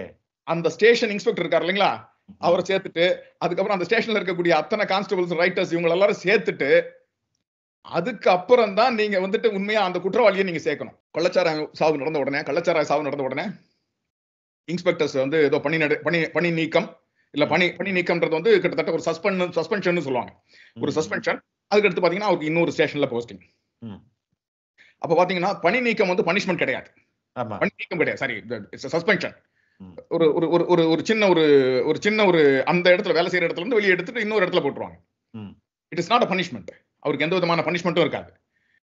அப்ப இதுல உண்மையான குற்றவாளியே காவல்துறையில வேலை செய்யக்கூடிய ஆட்கள் தான். இப்ப அவங்கள நம்ம இந்த கள்ளச்சாராயத்தோட நம்ம சம்பந்தப்படுத்தாத பட்சத்துல, முதல் குற்றவாளியை நீங்க சம்பந்தப்படுத்தாத பட்சத்துல ஏதோ பணத்துக்கு நீங்க சொல்றது எல்லா கேஸ்லயும் பொருந்துமா, இல்ல விதிவிலக்கு இருக்கா? எல்லா ஸ்டேஷன்லயுமே உங்களுக்கு காவல்துறையோட அனுமதியோட தான், காவல்துறையோட நாலேஜ் தான் கள்ளச்சாராயம் காய்ச்சப்படுகிறதா? இதுக்கு விதிவிலக்கே இல்லையா? விதிவிலக்கு இருக்கலாம், ஆனா ரொம்ப ரொம்ப ரொம்ப குறைவா இருக்கும். ஓகே. விதிவிலக்கு இருக்கலாம், ஆனா ரொம்ப ரொம்ப குறைவா இருக்கும். ஏன் அப்படின்னு நான் சொல்றேன். இது கூடயே நான் வேற ஒரு சில விஷயங்களை நம்ம பார்க்கணும்னு நினைக்கிறேன். இந்த கள்ளச்சாராயத்துக்கு பின்னாடி இருக்கிற எக்கனாமிக் ஃபேக்டர்ஸ் நம்ம பார்க்கணும். ஓகே. நான் புழல்ல வேலை செய்யும் போது ஒரு பெண் அவங்க சாராயம் விற்கிறாங்கன்னு எனக்கு தகவல் கிடைக்குது. நான் அந்த இடத்துல போய் உள்ள பூந்துட்டேன். உள்ள போனா அந்த அம்மா கைது பண்ணிட்டான்னு வச்சுக்கோங்களேன், அரெஸ்ட் பண்ணிட்டேன். ஆனா அந்த அரெஸ்ட் பண்ண உடனே அந்த அம்மா நான் பெருசா யாரையும், என் கூட இருக்கிறவங்களெல்லாம் பெருசா நம்ப மாட்டேன். என்னுடைய கான்ஸ்டபிள்ஸ் அவங்களெல்லாம் நம்பாம நான் இங்க இந்த மாதிரி நடக்குதுன்னு தெரிஞ்சு நான் டக்குன்னு உள்ள பூந்துட்டேன். அப்ப அந்த அம்மா என்கிட்ட சொல்லுது, சார் நான் எனக்கு வேற வழி இல்லை சார், எனக்கு வேற படிப்பு இல்லை, என் புருஷன் என்னை விட்டு போயிட்டான், என் பொண்ணை படிக்க வைக்கணும், இதுல எனக்கு இவ்வளவு பெரிய நோய் இருக்கு, என்னோட வயித்துல இவ்வளவு பெரிய கட்டி இருக்கு, இதுல நான் வேற தொழிலே பண்ண முடியாது சார், என்ன பண்றது சார், எனக்கு ஒன்றும் வழி இல்லையே சார், என்ன சார் பண்றதுன்னு என்கிட்ட ஒரு கேள்வி கேட்குது இந்த அம்மா. ரொம்ப நியாயமான கேள்வி. நான் அரசு எந்திரத்தின் சார்பா அந்த வீட்டுக்குள்ள ஒரு குற்றம் நடக்குதுன்னு போய் நினைக்கிறேன். புரியுது. ஆனா அந்த அம்மா அரசு எந்திரமா என்ன பார்த்து கேள்வி கேட்குது. எனக்கு என்ன சார் வழின்னு கேட்குது. நான் காவல்துறையில காக்கி சட்டையை போட்டுக்கிட்டு ஸ்டார் வச்சுக்கிட்டு போய் நிக்கிறேன்னா என்ன பதில சொல்றதுன்னு எனக்கு தெரியல. ஏன்னா பதில் சொல்ற அளவுக்கு அரசு எந்திரம் என்னோடு பலமா இல்ல. இப்ப இப்படிப்பட்ட பெண்கள் தான் சாராயம் விற்கிற தொழிலில் ஈடுபட்டு இருக்காங்க. இப்ப அவங்களெல்லாம் நீங்க அப்படியே வந்து சாராயம் விற்கிற பெண்களாவே பார்த்துட்டு இருக்க முடியுமா? ஒரு சின்ன இந்த காவல்துறை எப்படி பார்க்குதுன்றதுக்காக நான் ஒரு சின்ன விஷயத்தையும் நான் இதுல உங்க கூட ஷேர் பண்ணணும்னு ஆசைப்படுறேன். நான் வந்து வேலைக்குள்ள சேரும்போது ஜெட்டி அப்படின்னு சொல்லிட்டு ஒரு ஏடிஎஸ்பி இருந்தார். அவர் கிட்டத்தட்ட ஒரு வெள்ளக்காரன் போல இருப்பார், ரொம்ப ஸ்டைலா இருப்பாரு. அவரு ஒரு கட்டத்துல வந்து எங்க ட்ரைனிங்ல இருந்து புதுசா ஜாயின் பண்ண ஆபீசர்ஸ் எல்லாரையும் பார்க்கணும் அப்படின்னு சொல்றாரு. அப்ப நாங்க ஒரு 20 பேர் கிட்டத்தட்ட நாங்க வந்து செங்கல்பட்டு ஈஸ்ட் டிஸ்ட்ரிக்ட்னு ஒரு டிஸ்ட்ரிக்ட், அது தாம்பரம் ஆரம்பிச்சு 800 வரைக்கும் போகும். ரொம்ப பெரிய சர்க்கிள் அது. ஓகே. அந்த சர்க்கிள்ல நாங்க இருந்து அவங்க ஒரு 20 பேரை ஒன்னா சந்திச்சு பேசிட்டு இருக்காரு. அப்ப அவர் சொல்றாரு, நான் உங்களை வந்து எல்லாரையும் நான் வந்து எஸ்பி ரிப்போர்ட் மூலமா எல்லாம் கேள்விப்படுறேன். ஒரு சில ஆபீசர்ஸ் வந்து சூப்பரா வேலை செய்றீங்க, ஒரு சிலர் வேஸ்ட் அப்படின்னு சொல்லிட்டு அந்த வேஸ்ட்ல பேரா என் பேரை தான் சொல்றாரு. எனக்கு வந்து ரொம்ப ஒரு மாதிரி கொஞ்சம் மனசு ஒரு வருத்தமா இருந்தது. அப்புறம் பெஸ்ட்னு சொல்லிட்டு ஒரு ஆபீசர் பேர் சொல்றாரு. அவரும் என்னோட நண்பர் தான். அவர் பேரை சொல்றாரு. எனக்கு என்ன அப்படின்னு கேட்டா அவர் சொல்றாரு, பாரு அவன் தான் சூப்பர் ஆபீசரியா, சாராய காரியங்களை பிடிக்கிறான், அப்படியே கூட்டிட்டு வரான், அவளுங்க தலையில அந்த கேனை வச்சு கூட்டிட்டு வரான், ரோட்ல வரான், அதை தூக்கி போட்டு உடைக்கிறான், அவளுங்களை ரோட்லயே வச்சு அடிக்கிறான், இவன் தான் ஆபீசர் அப்படின்னு அவர் சொல்றாரு. எனக்கு நான் புரிஞ்சுக்கிட்ட ஹியூமன் ரைட்ஸ், நான் படிச்ச பொலிட்டிக்கல் சயின்ஸ், நான் படிச்ச போலீஸ் சயின்ஸ், இது எல்லாம் நெகட்டிவா இருக்க மாதிரி எனக்கு மனசுல படுது. நான் எனக்கு என்ன ஒரு அப்ரோச் வச்சுக்கிட்டேன்னா, நான் எந்த ஒரு குற்றவாளிகிட்டையும் பேசணும்னு நான் முடிவு பண்ணிட்டேன். ஓகே, நீ என்ன குற்றம் வேணாலும் செய், ஆனா உங்ககிட்ட நான் பேசுவேன், நீ அதற்கான நியாயத்தை என்கிட்ட சொல்லு. ஆனா சட்டப்படி என்ன தண்டனையோ அதை தான் நான் வந்து அதுக்கான வழியை தான் நான் அதுக்கு கொண்டு போவேன். உங்க மேல வழக்கு போடுறதுதான் அதுதான் எனக்கு கொடுக்கப்பட்ட உச்சபட்ச அதிகாரம். உங்க மேல வழக்கு போடுறதா எனக்கு கொடுக்கப்பட்ட உச்சபட்ச அதிகாரம். உங்களை அடிச்சு உங்களை சாராயத்துக்கு கொண்டு வந்து அப்படின்றது வந்து எனக்கு கொடுக்கப்பட்ட இதே கிடையாது. உங்களை அடிக்கிறதுக்கான உரிமை எனக்கு கொடுக்கப்படவே இல்லை. வழக்கு பதிவு செஞ்சிருவேன். நீங்க எத்தனை தடவை என்கிட்ட மாட்டினாலும் அத்தனை தடவை நான் வழக்கு பதிவு செஞ்சிருவேன். அப்ப இந்த மனநிலை இருக்கு இல்லையா, இந்த ஏற்கனவே இந்த ஆர்கனைசேஷன் கல்ச்சர்னு ஒரு கான்செப்ட்ல பேசிட்டு இருந்தேன், ஒரு இடத்துல வேற இடத்துல கூட பேசிட்டு இருந்தேன். இது வந்து ஒரு ஆர்கனைசேஷனே அப்படிதான் யோசிக்குது. ஒரு ரவுடியை போட்டு நீங்க பிஹேவ் பண்ணணும், அப்படிதான் அந்த ஆர்கனைசேஷன் ஆல்டர்னேட் ரவுடி. அது இல்லாம பெண்கள், அதுல ஒரு ஆபீசர் வந்து என்னன்னா, அந்த பெண்கள் இருக்காங்க இல்லையா, அவங்கள பெஞ்ச்ல படுக்க வச்சுட்டு அவங்களுடைய அந்த புடவை இருக்கு இல்லையா, அந்த புடவையை தூக்கிட்டு பட்டெக்ஸ்ல லத்தியால அடிப்பாராம். இதுக்கு என்ன மனநிலைன்னு எனக்கு கடைசி வரைக்கும் இன்னைக்கு வரைக்கும் புரியல. அது என்ன மனநிலையா அதை வந்து காவல்துறை ஏத்துக்குச்சுன்னு எனக்கு புரியல. அவங்க குற்றவாளியா இருந்தாலும் அவங்களுடைய தன்மானத்துல எப்படி நீங்க கை வைப்ப? ஒரு பெண் அவங்க குற்றவாளி, ஆனா அவங்க என்ன காரணத்துக்காக அவங்க குற்றவாளி வாழ்க்கையை இன்னைக்கு வாழ்ந்துட்டு இருக்காங்க அதை புரிஞ்சுக்காம அவங்களுடைய அதுக்கு அடுத்து அவங்களை விக்டிமைஸ் பண்றது, மேலும் மேலும் அவங்களை விக்டிமைஸ் பண்றாங்க. அவங்க ஏன் விக்டிமா இருக்காங்க, ஏன் அவங்க வந்து வல்னரபிளா இருக்காங்க? வல்னரபிள்ன்ற ஒரு வார்த்தை புரியுங்க, அதுக்கு சரியான வார்த்தை எனக்கு தமிழ்ல தெரியல. உங்களுக்கு ஏதாவது தெரியுமா அந்த வல்னரபிள்ன்ற வார்த்தைக்கு சரியான தமிழ்? மென்மையான, ரொம்ப இலகுவான அப்படி எடுத்துக்கலாம். இல்ல, சீக்கிரமா அதுல மாட்டிக்கிறேன், சீக்கிரமா பிரச்சனைக்குள்ள சிக்கிறேன். ரொம்ப இலகுவானன்னு சொல்லலாம். அதை விட அந்த வல்னரபிள்ன்ற வார்த்தைக்கு சரியான வார்த்தை எனக்கு தெரியணும். ஏன்னா இப்ப காவல்துறையில ஆய்வுகள்ல பெரும்பாலும் யாரெல்லாம் வல்னரபிள்னு நம்ம வந்து ஆராய்ச்சி பண்ணி தான் அதை புரிஞ்சுக்கணும். என்ன பொறுத்த வரைக்கும் இந்த சாராயம் விற்கிற பெண்களே வல்னரபிள் தான். அவங்க ரொம்ப வந்து இலகுவா அந்த பிரச்சனைக்குள்ள மாட்டிக்கிட்டு இருக்கிறவங்க, அதுல இருந்து தப்பிக்க முடியாமல் இருக்கிறவங்க. அப்ப எப்படி நீங்க அந்த பிரச்சனையை வந்து வேற மாதிரி ஒரு கண்ணோட்டத்தோட அணுகிறது? அதே மாதிரி இந்த பெண்களை வந்து நான் கொஞ்சம் இந்த இடத்துல கொஞ்சம் அடையாளப்படுத்தணும்னு நினைக்கிறேன். நான் மாதவரத்துல பார்க்கும்போது நிறைய பெண்கள் வீட்டுக்குள்ளேயே சாராயம் காய்ச்சுவாங்க. நீங்க அடுப்புல இந்த பக்கம் சமையல் நடத்திட்டு இருக்கோம், இந்த பக்கம் சாப்பாடு கொதிச்சுக்கிட்டு இருக்கோம், இந்த பக்கம் சாராயம் கொதிச்சுக்கிட்டு இருக்கோம். அதுல இருந்து வடிச்சு அந்த சாதத்தை எடுத்து இந்த பக்கம் சாப்பாடு நடந்துட்டு இருக்கோம், இந்த பக்கம் சாராயத்தை வடிச்சு அந்த வீட்டுக்கு குடிக்க வராங்க இல்லையா, அவங்கள வீட்டுக்குள்ள வச்சு கணவன்மார்களுக்கு சாப்பாடு போடுவது போல சாராயம் கொடுப்பாங்க. அப்ப இத மாத்தணும் அப்படின்னா இந்த பெண்களுடைய வாழ்க்கை முறையை மாத்தணுமா இல்லையா? ஆமா. அதை விட்டுட்டு அவங்களை குற்றவாளிகளா நீங்க பனிஷ் பண்ணி திருப்பி வெளியே அனுப்புனா எந்த விதமான மாற்றம் நடக்கும்? அப்புறம் இன்னொன்னு நம்ம பார்க்கணும். நம்ம ஏற்கனவே சொன்னோம், இந்த பைக்ல வரவன வந்து சைக்கிள் வர வைக்கணும், கார்ல வரவன. ஆனா அதையும் மீறி ஒரு சிலர் இத வந்து ஒரு பிசினஸா பண்ணி அவங்க அடுத்த ஸ்டெப் நகர்ந்து போயிட்டே இருக்காங்க. ஓகே. அவங்க நிறைய பேர் எம்எல்ஏவும் பொலிட்டிஷியனாவும் மாறி போனதை நான் என்னுடைய அனுபவத்துல பார்த்திருக்கிறேன். சாராயம் வித்துட்டு இருந்த ஆளு எம்எல்ஏவா மாறி போனதை பார்த்திருக்கிறேன். திருவொற்றியூர் பகுதிகளில் எம்எல்ஏக்கள், அதுக்கப்புறம் இந்த சபர்பன் ரீஜன்ஸ்ல இருக்கக்கூடிய எம்எல்ஏக்கள் பெரும்பாலானவர்கள் சாராயம் விற்கிறதுல தன்னுடைய கை பங்கு உடையவர்களா இருப்பாங்க. ஆட்களை வச்சு சாராயம் விற்கிறவர்களா இருப்பாங்க. அப்ப இவங்க இந்த மாதிரியும் ஒரு பிசினஸ்ல இது இருக்கு. அப்ப இதை தடுக்கிறதுனா காவல்துறையால தடுக்க முடியுமா முடியாதா? அத்தனை முழு தகவல்களும் தெரியும். சரியா?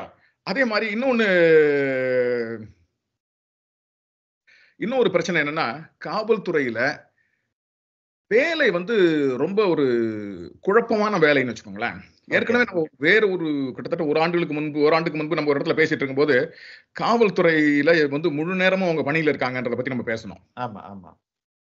இப்ப நான் வேலை செய்யும் போதும் பார்த்ததுல நிறைய காவல்துறை ஆளுநர்கள், அதாவது கான்ஸ்டபிள்ஸ்ல இருந்து ஹெட் கான்ஸ்டபிள் வரைக்கும் அதிக நேரம் காவல் பணிக்குள்ளேயே இருக்காங்க. அவங்க வீட்டுக்கு போறதுக்கான வாய்ப்பே கிடையாது. அப்படியே வீட்டுக்கு போனாலும் போய் தூங்கிட்டு காலையில் எந்திரிச்சு வந்துடணும். ரோல் கால் வந்து 7 o'clock ரோல் கால். ஆனா வேலை முடியறது வந்து நைட்டு 11, 11:30, 12. இது எந்த இதுல வந்துட்டு சரியா அமையும் யோசிச்சு பாருங்க. அப்ப இவங்களுடைய முழு 3 வேளை உணவும் வீதிகள்ல தான் நடக்குது. ஓகே. அப்ப இவங்களுடைய குடும்பத்துக்கு சாப்பாடு, சமையல் எல்லாமே நடந்துகிட்டே இருந்தாலும் இவங்களுக்கான சாப்பாடு மற்ற விஷயங்கள் வீதிகள்ல தான் நடக்குது. இத ஒரு சிலர் அவங்களுடைய பாக்கெட்ல இருந்து காசை போட்டு, சேலரியில இருந்து காசை போட்டு சாப்பிட்டாலும் அவங்க கையில இருக்கிற காசும் செலவாயிடும் இல்லையா? இதை இந்த சாராயம் விற்கிற ஆட்கள் தருகிற காசுகள் மூலமா காம்பன்சேட் பண்ணிக்க வேண்டிய கட்டாயத்துக்கு உட்படுத்தப்படுறாங்க. ஓகே. அப்ப இது காவல்துறையினுடைய பிரச்சனையா இல்ல காவல்துறைய கையில வச்சிருக்கக்கூடிய பொலிட்டிஷியனுக்கு புரியாமையினுடைய பிரச்சனையா? புரியாமையின் பிரச்சனை தான். புரியாமையின் பிரச்சனை. அதை ரீஃபார்ம் பண்றது எப்படின்னா இவனுக்கு புரியல. ஆனா இவன் தான் இன்னைக்கு போலீஸ் மினிஸ்டரா இருக்கிறான். இவன் தான் போலீஸ்க்கு மந்திரியா உட்கார்ந்துகிட்டு இருக்கிறான். இவன்ல இருந்து நான் வந்து இவன் சொல்றது வந்து ஒரு பொலிட்டிஷியன் பத்தி சொல்றேன். இப்படி பல பேர் பெரும்பாலும் வந்து காவல்துறையை கையில வச்சிருக்கிறது யாருன்னா தமிழ்நாட்டை பொறுத்த வரைக்கும் முதல் மந்திரிகளே காவல்துறை கையில் வச்சுக்கிறாங்க. ஏன்னா அவங்க தான் இந்த transfer and posting, the highest பொசிஷனுடைய டிரான்ஸ்ஃபர் அண்ட் போஸ்டிங்ஸ் கையில் வச்சிருக்கும் போது குற்ற வழக்குகள் மற்ற விஷயங்கள்ல இவங்கள கண்ட்ரோல் பண்ண முடியுது. இது வந்து சாராயத்துல இருந்து நம்ம விலகி வந்துடக்கூடாது. அதனால நான் திருப்பி அங்கே சாராயத்துக்கே போயிடுறேன். இப்ப இந்த மாதிரி இருக்கிறதுனால காவல்துறையில இருக்கக்கூடிய ஆட்களுக்கு ஊழல் செய்யறது அவசியமா கூட ஒரு கட்டத்துல போயிடுது. அது வந்து நம்ம வந்து அதை தடுக்கணும் அப்படின்னா அதுக்கான சரியான புரிதலும் திட்டமும் வேணும். அதுக்கப்புறம் இன்னைக்கு ஒரு கோரிக்கை என்ன வருதுன்னா, இங்க வந்து மதுவிலக்கு கொண்டு வரணும் அப்படின்னு சொல்றாங்க, கள்ளச்சாராயத்தை ஒழிச்சிடணும் அப்படின்னா இது முடியுமா? Is it possible? ரெண்டு கோரிக்கைகள். ஒண்ணு, இங்க வந்து டோட்டல் ப்ரொஹிபிஷன், அதுக்கப்புறம் அது ஃபர்ஸ்ட் வந்து கள்ளச்சாராயத்தை ஒழித்தல், அதுக்கு அடுத்தது முழுமையான மதுவிலக்கு. இது ரெண்டும் பாசிபிளா? இந்த பாயிண்ட் வர்றதுக்கு முன்னாடி இன்னொரு பாயிண்ட் நான் சொல்லிடணும்னு ஆசைப்படுறேன். சொல்லுங்க. இந்த கள்ளச்சாராயத்தின் மூலமா காவல்துறையில வேலை செய்யக்கூடிய ஆட்களுக்கு வர சம்பளம் இருக்கு இல்லையா, சம்பளம் மாதிரி ஒரு பணம், கிம்பளம், அது ஒரு பெரிய பணம். ஓகே. சம்பளத்தை விட பல மடங்கு பெருசு. சம்பளத்தை விட பல மடங்கு பெருசு. அப்ப அது அவ்வளவு ஈஸியா விட்டுற மாட்டாங்க தானே? ஆமா. அப்ப இது அரசு எந்திரமே அதற்கான விஷயங்களை செய்யும் போது அதை விடாம இருக்கிறதுக்கு என்ன செய்யணுமோ அதை செஞ்சுக்கிட்டே இருக்கும். இப்ப இதுக்கு ஒரு சின்ன எக்ஸாம்பிள் சொல்றேன். எப்படி வேலை இது நான் வேலை செய்யும் போது என்ன வந்து ஒரு ஸ்டேஷன்ல ஆவடி ஸ்டேஷனுக்கு டிரான்ஸ்பர் பண்ணிட்டாங்க. அப்பதான் நான் அந்த ஆவடி ஸ்டேஷனுக்குள்ள போறேன். நான் உள்ள போறேன். ஆனா ஏற்கனவே ஆவடி ஸ்டேஷனுக்குள்ள வேலை செஞ்சுட்டு இருந்த இன்ஸ்பெக்டர் வந்துட்டு, சப் இன்ஸ்பெக்டர் வந்துட்டு அந்த ஸ்டேஷனை விட்டு போக மாட்டாரு. ஓகே. ஏன்னா அவருக்கு வந்து சேர வேண்டிய அந்த மாசத்துக்கான தொகை இருக்கு இல்லையா, இன்னும் வந்து அவர் கைக்கு வந்து சேரல. அதனால அவரு ஏன் ரூம்லயே உட்கார்ந்துட்டு இருக்காரு. He is relieved. நான் போய் சார்ஜ் பண்ணிட்டேன், சார்ஜ் எடுத்துக்கிட்டேன். ஆனாலும் அவர் ஏன் ரூம்ல எனக்கு எதிர டேபிள் போட்டு சேர் போட்டு உட்காந்துக்கிட்டு அந்த பழைய கேஸ் எல்லாம் எழுதிக்கிட்டே இருக்காரு. ஒரு வாரமா அங்கேயே உட்காந்துருக்காரு. அப்ப என்னோட ரைட்டர் வந்து கேட்டா, சார் அவர் என்ன சார் போக மாட்டாரு, இங்கே இருக்காரு, நீங்களும் வந்து பரவாயில்ல விட்டுட்டீங்க, என்ன அதுன்னு.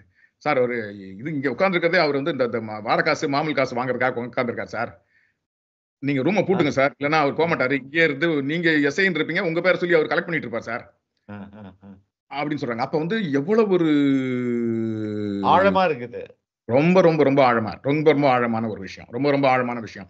இப்ப நீங்க கேட்டீங்க இந்த கள்ளச்சாராயம் வந்து சாவு, அது கூட வந்துட்டு மதுவிலக்கு அவசியமா, மதுவிலக்கு சாத்தியமா. இப்ப இதுக்கு நாம பார்க்க வேண்டியது, இன்னைக்கு தமிழ்நாட்டுல ஒரு 2 கள்ளச்சாராய சாவுகள் நம்ம பார்த்துட்டோம். ரெண்டுமே பக்கத்து பக்கத்துல தான், அதே மாநிலத்துல அதே மாவட்டத்துல பக்கத்துல, மரக்காணமும் கள்ளக்குறிச்சியும் இல்லைங்களா. மரக்காணத்துல விழுப்புரம் நடந்தது, 3 இன்சிடென்ட் நடந்திருக்கு. அப்படியா? 3 விழுப்புரம் ஒண்ணு. ஓகே, இப்ப நான் மரக்காணத்துல முதல்ல எடுத்துக்கிறேன். மரக்காணத்துல என்னன்னா, ஒரு அங்க இருக்கக்கூடிய ஃபிஷர்மேன் வில்லேஜஸ்ல சாராயம் குடிச்சிட்டு இருக்காங்க. இதுல விஷச்சாராய சாவு நடக்குது, இறந்து போறாங்க. நிறைய பேர் கண் பார்வை இழக்கிறாங்க, இப்ப ஹாஸ்பிட்டல் அட்மிட் ஆகுறாங்க. அங்க அதையும் மீறி 10க்கும் மேற்பட்டவர்கள் அந்த இடத்துல இறந்து போறாங்க. இப்ப இந்த இடத்துல விஷச்சாராயம்னா என்ன, அதை நம்ம புரிஞ்சுக்கணும். இப்ப நான் ஏற்கனவே மாதாவரத்துல வீட்டுல உட்காந்து காய்ச்சிட்டு இருக்காங்க இல்லையா, அதுவும் விஷச்சாராயமும் ஒண்ணா அப்படின்னா அது கிடையாது. அது கிடையாது.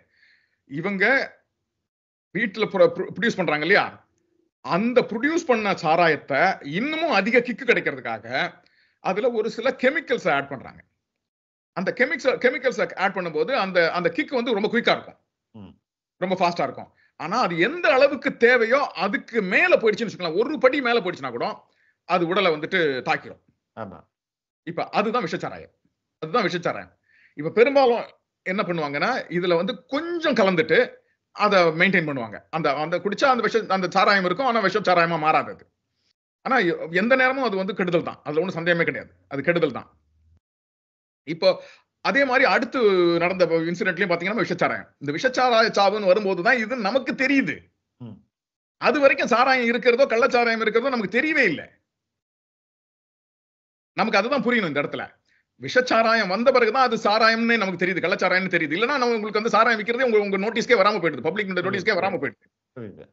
அப்ப என்னன்னா, இந்த விஷச்சாராயம் வரனாலதான் வந்து இது நாம உணர்றோம். ஆனா கள்ளச்சாராயம் எல்லா இடத்துலயுமே இருக்கு, தமிழ்நாட்டுடைய பல பகுதிகளில் இருக்கு. இந்த கள்ளச்சாராயத்தை கண்ட்ரோல் பண்றதுக்கு தமிழ்நாட்டுல மது ஒழிப்பு ப்ராசிக்யூஷன் என்ஃபோர்ஸ்மெண்ட் விங்னு ஒரு விங்கை கிரியேட் பண்ணிருக்காங்க. அந்த விங்க வந்துட்டு ஐ டோன்ட் நோ ஏடிஜிபியா இல்ல டிஜிபியான்னு தெரியல, அவருடைய தலைமையில 3 மாவட்டங்களுக்கு ஒரு விங் இருக்கும். தமிழ்நாடு மொத்தத்தையும் ஒரு 20-25 மாவட்டங்களா பிரிச்சிருக்காங்கன்னா 3 மாவட்டங்களுக்கு ஒரு விங் இருக்கும். அந்த 3 மாவட்டங்கள்ல இருக்கிற விஷயங்களையும் அவங்க போய் பார்த்து கண்ட்ரோல் பண்ணிக்கிட்டே இருப்பாங்க. இதனுடைய தலையாய நோக்கமே என்னன்னா, இந்த கள்ளச்சாராயத்தை ஒழிச்சு, கள்ளச்சாராயம்ன்றது நம்ம விஷச்சாராயம் மட்டும் இல்ல, கள்ளச்சாராயத்தை ஒழிச்சு தமிழ்நாடு மது இருக்கு இல்லையா, தமிழ்நாடு அரசு விற்கிற மது, டாஸ்மார்க் மது, அந்த மது வந்து மார்க்கெட்ல நல்லா விற்கணும்ன்றக்காக தான். அப்ப நம்ம வந்து ஒரு குழப்பமான மனநிலையில தான் வேலை செஞ்சுட்டு இருக்கோம்ன்றது என்னோட புரிதல் இந்த இடத்துல. நீங்க அந்த மது விற்க கூடாது, ஆனா இந்த மது விற்கணும்ன்றீங்க. அதே நேரத்துல ரொம்ப ஒரு பாதுகாப்பான ஒரு மது விற்கணும் அப்படின்றீங்க. பட் என்னன்னா, நம்ம பாதுகாப்பான மது எது? நான் இப்ப மேற்கு உலகில நான் வாழ்ந்துட்டு இருக்கேன் சொல்றேன். 15 வருஷமா நான் வந்து மேற்கு உலகில வாழ்ந்துட்டு இருக்கேன். நைட் கிளப்ஸ்ல சாராயம் விற்கிறாங்க. வாரம் வாரம் நைட் கிளப், பார் இதுல வாரம் மக்கள் அங்க போயிருவாங்க. வாரம் நீங்க சாதாரணமான குடும்பங்கள்ல இருக்கிறவங்களும் அங்க போயிட்டு ஒரு பீரை குடிச்சிட்டு அதுக்கப்புறம் அப்படியே பேசிட்டு வீட்டுக்கு போறது வழக்கம். வெள்ளிக்கிழமை வேலையை முடிச்சுட்டு அப்படியே ஒரு வெள்ளிக்கிழமை 5 மணிக்கு வேலை முடியும். ஆனா எல்லா வேலை இடங்கள்லயும் என்ன செய்வாங்க, ஒரு 3 மணிக்கே வேலையை முடிச்சிருவாங்க. முடிச்சுட்டு அங்க பீர் வாங்கிட்டு வந்து அவங்க வேலை செய்யற இடத்துல பீர் குடிப்பாங்க. பீரை குடிச்சிட்டு அந்த இடத்துல இருந்து அப்படியே போய் ஒரு பாருக்கு போவாங்க. அந்த பார்ல போயிட்டு ஒரு 5ல இருந்து ஆரம்பிச்சு ஒரு 8 மணி 9 மணி 10 மணி 11 மணி 12 மணி வரைக்கும் குடிச்சிட்டு பேசிட்டு சாப்பிட்டுட்டு அங்க இருந்து டாக்ஸி எடுத்து வீட்டுக்கு போய் தூங்கிடுவாங்க. இவங்க வேலைக்கு வந்த வாகனங்கள்லாம் இருக்கு இல்லையா, இதெல்லாம் அங்கங்கே இருக்கும், அப்படியே இருக்கும். அடுத்த நாள் போய் குடிச்சிட்டு எல்லாம் சிரிச்சு பேசி எல்லாம் முடிச்சுட்டு அன்னைக்கு அந்த ரிலாக்ஸேஷன் முடிச்சிட்ட பிறகு அடுத்த நாள் போய் இவங்க வண்டி எடுத்துப்பாங்க. இந்த வண்டியை போய் எடுக்கிற மெத்தட் இருக்கு இல்லையா, வண்டியை விடுறது, வண்டியை எடுக்கிற மெத்தட் இருக்கு இல்லையா? இதனால டாக்ஸி பிசினஸ் நல்லா இருக்கும். ஓகே. இதனால ஊபர் பிசினஸ் நல்லா இருக்கும். ஏன்னா அந்த வெள்ளிக்கிழமை இரவுல இப்ப நாங்கெல்லாம் வந்து இங்க படிக்க வரும்போது எனக்கு வந்து டாக்ஸி ஓட்டுறது தான் பிசினஸா இருந்தது. ஓகே. இங்க படிச்சிட்டு இருக்கும்போது நாங்க வெள்ளிக்கிழமை வெள்ளிக்கிழமை சனிக்கிழமை தான் யூனிவர்சிட்டி ஸ்டூடெண்ட்ஸ் எல்லாருமே என்ன பண்ணுவோம், ஏதாவது ஒரு டாக்ஸி கம்பெனில போயிட்டு நாங்க வந்து டாக்ஸி ஓட்டுறோங்க உங்களுக்காக அப்படின்னு சொல்லிட்டு வந்துட்டு ஃப்ரைடே ஈவினிங் சாட்டர்டே நைட் இதை வந்து நடக்கும். அதே மாதிரி எல்லா ஸ்டூடெண்ட்டுமே இதை பண்ணுவாங்க. அப்ப என்ன ஆகும்னா அதுல வந்து நாங்க சம்பாதிக்கிற காசு இருக்கு இல்லையா, அது எங்களோட படிப்புக்கு, எங்களோட வாழ்க்கைக்கு, எங்க குடும்பத்தை நடத்துறதுக்கு எல்லாத்துக்குமே போதுமானதா இருக்கும். அப்ப நீங்க திருப்பி இந்த இடத்துக்கு வந்துருங்க. இப்ப அவன் குடிச்சிட்டு கார் எடுத்துட்டு ஓட்டுறத இந்த சிஸ்டம் அலோவ் பண்றது இல்ல. அவன் குடிச்சிட்டு அவன் அமைதியா சந்தோஷமா இருக்கான் இல்லையா, அது இன்னொரு பிசினஸ்க்கும் ஹெல்ப்ஃபுல்லா இருக்கு. அதை விட இன்னொரு விஷயமும் நம்ம பார்க்கணும். இப்ப அவன் குடிக்கிறான் இல்லையா, இந்த மாவட்டத்துக்கு வருவாய் வருது மூலமா. சென்ட்ரல் எக்ஸசைஸ் சொல்றீங்க இல்லையா, நம்ம வந்து மதுவிலக்கின் மூலமா இருக்கிற எக்ஸசைஸ் இருக்கு இல்லையா, ஒரு வருமானம் வருது இல்லையா, அந்த வருமானத்தை மொத்தம் தனியா எடுத்து வச்சிருவாங்க. அந்த வருமானத்துல 60% வருமானம் இருக்கு இல்லையா, அத அந்த மாநிலத்தினுடைய கல்விக்காக மட்டுமே பயன்படுத்துவாங்க. ஓகே. இப்ப நான் இருக்கிற மாநிலத்துல டாஸ்மேனியான்னு பேரு. அந்த மாநிலத்துல இருந்து சாராயத்தின் மூலமாக வருகிற காசு இருக்குல்ல, சாராயம் இல்ல, மது மூலமா வருகிற காசு இருக்கு இல்லையா, 60% அங்க இருக்க மாநில கல்விக்காக எடுத்து கொடுக்கப்படுது. கவர்மெண்ட் ஸ்கூல் கொடுத்துறாங்க. ஓகே. அப்ப நீங்க மதுவின் மூலமா வருகிற விஷயங்களை நீங்க பாசிட்டிவா மாத்த முடியுது. ஆனா இங்க எல்லாருமே குடிக்கிறாங்க, எல்லாருமே பாதுகாப்பா குடிக்கிறாங்க. இங்க நம்ம இடத்துல எல்லாருமே குடிக்கிறது தப்பா பேசப்படுது. ஆனா குடிக்கிறது பாதுகாப்பு இன்மையா மாறி போகுது. பாதுகாப்பு இன்மையா குடிக்கிறாங்க. ஆமா. அதே மாதிரி உங்களுக்கு டாஸ்மார்க் மதுக்கடைகள்ல இருக்கக்கூடிய விஷயங்கள் இருக்கு இல்லையா, அதுவும் அத்துமீறிய ஊழலா இருக்கு. ஆமா. நீங்க வந்து 19-20 ரூபாய்க்கு வாங்குற ஒரு ஆல்கஹால 160-180 ரூபாய்க்கு விக்கிறீங்க. ஆமா. அப்ப அதுல கவர்மெண்ட்டுக்கு வந்து ஒரே ஒரு ரூபாய் தான் லாபம் வருதுன்னு சொல்றாங்க. ஒரு பாட்டில்ல கவர்மெண்ட்டுக்கு 1 ரூபாய் மட்டும்தான் லாபம் வருதுன்னு சொல்றாங்க. அப்ப டாக்ஸ் போக மிச்சம் அவ்வளவு பணம் எங்க போகுது? இத்தனைக்கும் டாஸ்மாக் வந்து கடந்த 2 வருடங்களா நட்டத்துல போகுது. அதான் சொல்ல வரேன். ஒரே ஒரு இத்தனை பாட்டில் நீங்க ஒரே ஒரு ரூபா தான் நீங்க வந்து லாபம் சம்பாதிக்கிறீங்கன்னா, டிரான்ஸ்போர்டேஷனுக்கு மற்ற விஷயங்களுக்கு கொண்டு போய் சேர்க்கறதுக்கு விக்கிறவங்களுக்கு இவங்களுக்கு எல்லாம் காசு கொடுக்கணும்ல, எப்படி நீங்க அதுல வந்து மீட் அவுட் பண்ணுவீங்க? அது இல்லாம நிறைய தவறுதலான ஊழல் முறைப்பாடுகள் நமக்கு டாஸ்மார்க்குள்ள இருக்கு. இப்ப இந்த பக்கம் கள்ளச்சாராயம், இந்த பக்கம் நல்ல சாராயம்ன்ற பேர்ல ஒரு தவறுதலான ஒரு சிஸ்டத்தை டெவலப் பண்ணி வச்சிருக்கிறோம். சரியா? ஆமா. அப்ப இந்த பக்கம் நம்ம பார்க்க வேண்டியது என்னன்னா, இந்த சிஸ்டத்தை நம்ம சரி பண்ணணும். அதே மாதிரி யாரெல்லாம் சாராயம் விற்கலாம், யாரெல்லாம் சாராயம் விற்க கூடாது அப்படின்னு ஒரு பெரிய ஒரு குழப்பம் இருக்கு. இப்ப நான் இருக்கக்கூடிய ஆஸ்திரேலியாவில் இருக்கு இல்லையா, நீங்க இந்தியாவில் ஒரு சாராயம் தயாரிக்கிறீங்க. இப்ப கிங்ஃபிஷர்னு ஒரு சாராயம் கம்பெனி இருக்கு இல்லையா, அவங்க ஆஸ்திரேலியால வந்து சாராயம் வித்துட்டு இருக்காங்க. கிங்ஃபிஷருடைய அதே பியர் இங்க வித்துட்டு இருக்கு. நிறைய மக்கள் அதை விரும்ப மாட்டாங்க. கிங்ஃபிஷர் அவ்வளவு குவாலிட்டி இல்லாத பியர்னு சொல்லி வாங்க மாட்டாங்க. ஜெர்மன் பியர் இங்க இருக்கு. நிறைய யூரோப்ல இருந்து வந்த பியர் எல்லாம் இங்க விக்குது. பியர் விக்குது, மற்ற ஆல்கஹாலும் கிடைக்குது. நீங்க ஒரு பாட்டில் ஷாப்புக்குள்ள நீங்க போனீங்கன்னா நீங்க வந்து உலகத்துல இருக்க அத்தனை பாட்டிலையும் நீங்க பார்க்க முடியும். அது உங்களுடைய சாய்ஸ். நீங்க அதை பாதுகாப்பான ஒரு விஷயமா இருக்கும்போது அதை மக்கள் மத்தியில கொண்டு போய் சேர்க்கும் போது அது பாதுகாப்பா முடியும் இல்லையா? நீங்க பாதுகாப்பா இல்லாம வச்சுட்டு எல்லாரும் குடிக்கிறாங்கன்னு சொல்லி பேசிட்டு இருக்கிறது எந்த விதத்திலயும் பெரிய லாபம் உள்ளதா இருக்காது. இப்ப இதுல இன்னொரு விஷயம், அதுல தீர்வா நம்ம பேசணும். சமீபத்துல பெரிய ஒரு மாநாடு தமிழ்நாட்டில் நடந்தது. ஆமா, விசிகே போட்டாங்க. திருமாவளவன் வந்து ஒரு மாநாடு நடத்திருக்காரு. அந்த மாநாடு வந்து அரசியல் பேசுதளத்துல ஒரு முக்கியமான ஒரு விஷயமா மாறி இருக்குது. நான் முதல்ல திருமாவளவனை நான் புரிஞ்சுக்கணும்னு நினைக்கிறேன். இந்த இடத்துல அவருடைய அரசியல் புரிதல் இருக்கு இல்லையா, அது வந்து தமிழ்நாட்டில் இருக்கிற எந்த அரசியல் தலைவர்களுக்குமே இல்லை. ஆமா, அவ்வளவு தெளிவான புரிதல், அரசியல் புரிதல். சனாதனம் பற்றின அவருடைய புரிதல் இருக்கு இல்லையா, இந்தியாவுடைய உச்சம் அவர்தான். நீங்க இந்தியாவில் வந்து ஒருத்தர் சொல்லணும் சனாதனம் பற்றி தெளிவா ஒருத்தர் பேசணும், வாங்க கூட்டு வாங்க அப்படின்னா திருமாவளவனை கூட்டிட்டு வரணும். இல்லன்னா நீங்க வந்து டிஎம்கே கட்சியில் இருக்கக்கூடிய ராசாவை கூட்டிட்டு வரணும். ஆமா, இவங்க 2 பேரை தவிர சனாதனம் பற்றி புரிதல் உள்ள ஆட்கள் கிடையவே கிடையாது. ஆமா, அவ்வளவு ஸ்மார்ட்டான புரிதலுடைய ஆட்கள் இவங்க. அதுக்கடுத்து திருமாவளவனை பாத்தீங்கன்னா அவருடைய அரசியல் கட்சி நடத்துற முறை இருக்கு இல்லையா, நிறைய அரசியல் கட்சிகள் பணத்தை தான் அவங்களுடைய ஆயுதமா பயன்படுத்தி கட்சி நடத்துறாங்க. அது ஏடிஎம்கேவா இருக்கலாம், டிஎம்கேவா இருக்கலாம், பாட்டாளி மக்கள் கட்சியா இருக்கலாம். அவங்க பணம் தான் அவங்களுடைய பிரதானமா இருக்கு. அந்த பணத்தை வச்சுதான் கட்சி நடக்குது. அதை நீங்க எப்படி புரிஞ்சுக்கலாம் அப்படின்னா, எலெக்ஷன் நடக்குது இல்லைங்களா, நான் காவல்துறையில வந்து எலெக்ஷன் ஒரு 3-4 எலெக்ஷன் நடத்தி இருக்கேன். நானும் அதுல நான் வேலை செஞ்சிருக்கேன்.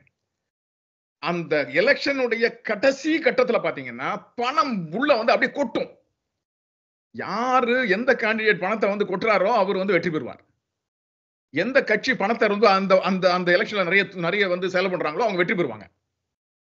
ஆனா இந்த மாதிரி விஷயங்கள் எல்லாம் பெருசா இல்லாமலே திருமாவளவனால இன்னைக்கு வரைக்கும் கட்சி நடத்திட்டு இருக்க முடியுது. அப்படின்னா அவர் அந்த சமுதாயத்தில் இருக்கக்கூடிய பிரச்சனைகளை புரிஞ்சு அந்த பிரச்சனையுடைய வேர்ல அவர் வந்து அரசியல் செஞ்சிட்டு இருக்காரு இல்லையா? ஆமா. அதனாலதான் அவருடைய மாநாடை பற்றி நம்ம இன்னைக்கு பேசணும்னு நான் நினைக்கிறேன். சரி, அவருடைய மாநாடு எப்படி வந்து இன்னைக்கு தேவையான ஒரு விஷயமா மாறி இருக்கு அப்படின்னா, அவர் மாநாடுல பேசின உரையில கடைசியில ஒரு விஷயம் வச்சார். அதை வந்து மாநாடு உரையை கேட்டவங்களுக்கு தெரிஞ்சிருக்கும். ஒவ்வொரு மாவட்டங்கள்லயும் ஒவ்வொரு கிராமங்கள்லயும் ஒரு அமைப்பை உருவாக்கணும். அந்த மக்கள் அமைப்பு அந்த மாவட்டத்திலையும் அந்த மாநிலத்திலையும் அந்த கிராமத்திலையும் இருக்கக்கூடிய சாராயம் பற்றின தகவல்களை தயாரிச்சு அதை எப்படி அதை வந்து அடுத்த ஸ்டெப் கொண்டு போய் அதை சரி பண்ண முடியுமோ அதை சரி பண்ணணும்னு சொல்லி பேசியிருக்காரு. அவர் பேசின மற்ற விஷயங்கள் எல்லாம் விட்டுடுங்க. அவர் வந்து கட்சி மாறுறாரு இல்ல வந்து கூட்டணி மாறுறாரு இப்படின்ற விஷயங்கள் எல்லாத்தையும் நான் போக விரும்பல. அது வந்து காலத்தினுடைய கட்டாயம். அவர் கூட்டணி மாறுவது அவசியம்னா மாறித்தான் ஆகணும். ஏன்னா அரசியல்ல ஜெயிக்கணும்னா நீங்க பதவியில இருக்கணும். ஆமா. அரசியல நீங்க வெற்றி பெறணும்னா உங்க முகம் வந்து தொடர்ந்து தெரிஞ்சுக்கிட்டே இருக்கணும். ஆமா. நீங்க ஏதோ ஒரு இடத்துல மறைஞ்சு போயிட்டீங்கன்னா அப்ப நீங்க வந்து மறைஞ்ச சூரியனுக்கு என்ன முக்கியத்துவம் இருக்கும்? புரியுது. அப்ப அதனால நான் அந்த விஷயங்கள்லாம் பேச விரும்பல. அப்ப திருமாவளவன் பற்றினா இந்த விஷயம் இருக்கு இல்லையா, இவர் இப்படி ஒரு கருத்தை வைக்கிறார். இந்த கருத்து வேலை செய்யுமா?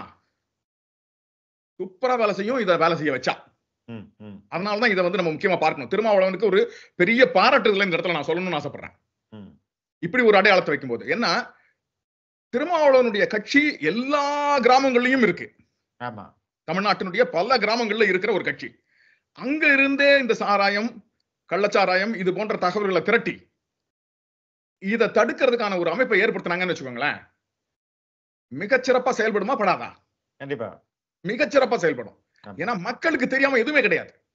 யாரு சாராயம் விற்கிறாங்க, எந்த நேரத்துல இருந்து எந்த நேரம் விற்கிறாங்கிறது அந்த ஊர் மக்களுக்கு தெரியும். எங்க ஊர்ல ஒரு நான் ஆஸ்திரேலியா வாழ்ந்துட்டு இருக்கேன் இல்லையா, இங்க ஒரு அமைப்பு உண்டு, நெய்பர்ஹுட் வாட்ச் அப்படின்னு அதுக்கு பேரு. Neighbourhood watch. காவல்துறைக்கு தகவல் எங்க இருந்து போகணும், அவங்க வந்து ஒரு சில ஆட்களை வந்து பார்த்துட்டு இருப்பாங்க. அவங்க சொல்லிடுவாங்க, நீங்க வந்து இந்த உங்க ஊர்ல ஏதாவது ஒரு அசம்பாவிதமாக ஏதாவது ஒரு விஷயமோ இல்ல வந்துட்டு ஒரு அன்யூஷுவலா ஏதோ ஒரு விஷயமாவோ நடக்குதுன்னா நீங்க இந்த நம்பருக்கு கூப்பிட்டு சொல்லிடுங்கன்னு சொல்லுவாங்க. நீங்க சொல்லும் போது உங்க பேரையோ உங்க முகவரியோ ஆண் பெண் எந்த தகவலுமே சொல்ல வேண்டாம். தகவல் மட்டும் போதும். எல்லா இடத்துலயுமே இந்த போர்டு இருக்கும், நெய்பர்ஹுட் வாட்ச் அப்படின்னு ஒரு போன் நம்பர். நீங்க அதுல கேட்டீங்கன்னா நீங்க யாருன்னு என்னெல்லாம் கேட்கவே மாட்டாங்க. நீங்க யாருப்பா, எதுக்குப்பா என்கிட்ட பேசுறீங்க அப்படிலாம் கேட்க மாட்டாங்க. நீங்க சொல்ற தகவலை மட்டும் வாங்கிட்டு அதை ப்ராசஸ் பண்ண ஆரம்பிச்சிருவாங்க. புரியுதோ? இப்ப அதேதான் திருமாவளவன் ஒரு அமைப்பை வந்து அவருடைய பாணியில கொண்டு வந்து நிறுத்தி வச்சிருக்காரு. இது நடந்ததுன்னு வச்சுக்கோங்களேன், தமிழ்நாட்டுல கள்ளச்சாராயம் மொத்தத்தையுமே நம்ம சேலஞ்ச் பண்ண முடியுமா? முடியாதா? கண்டிப்பா உறுதியா முடியும்.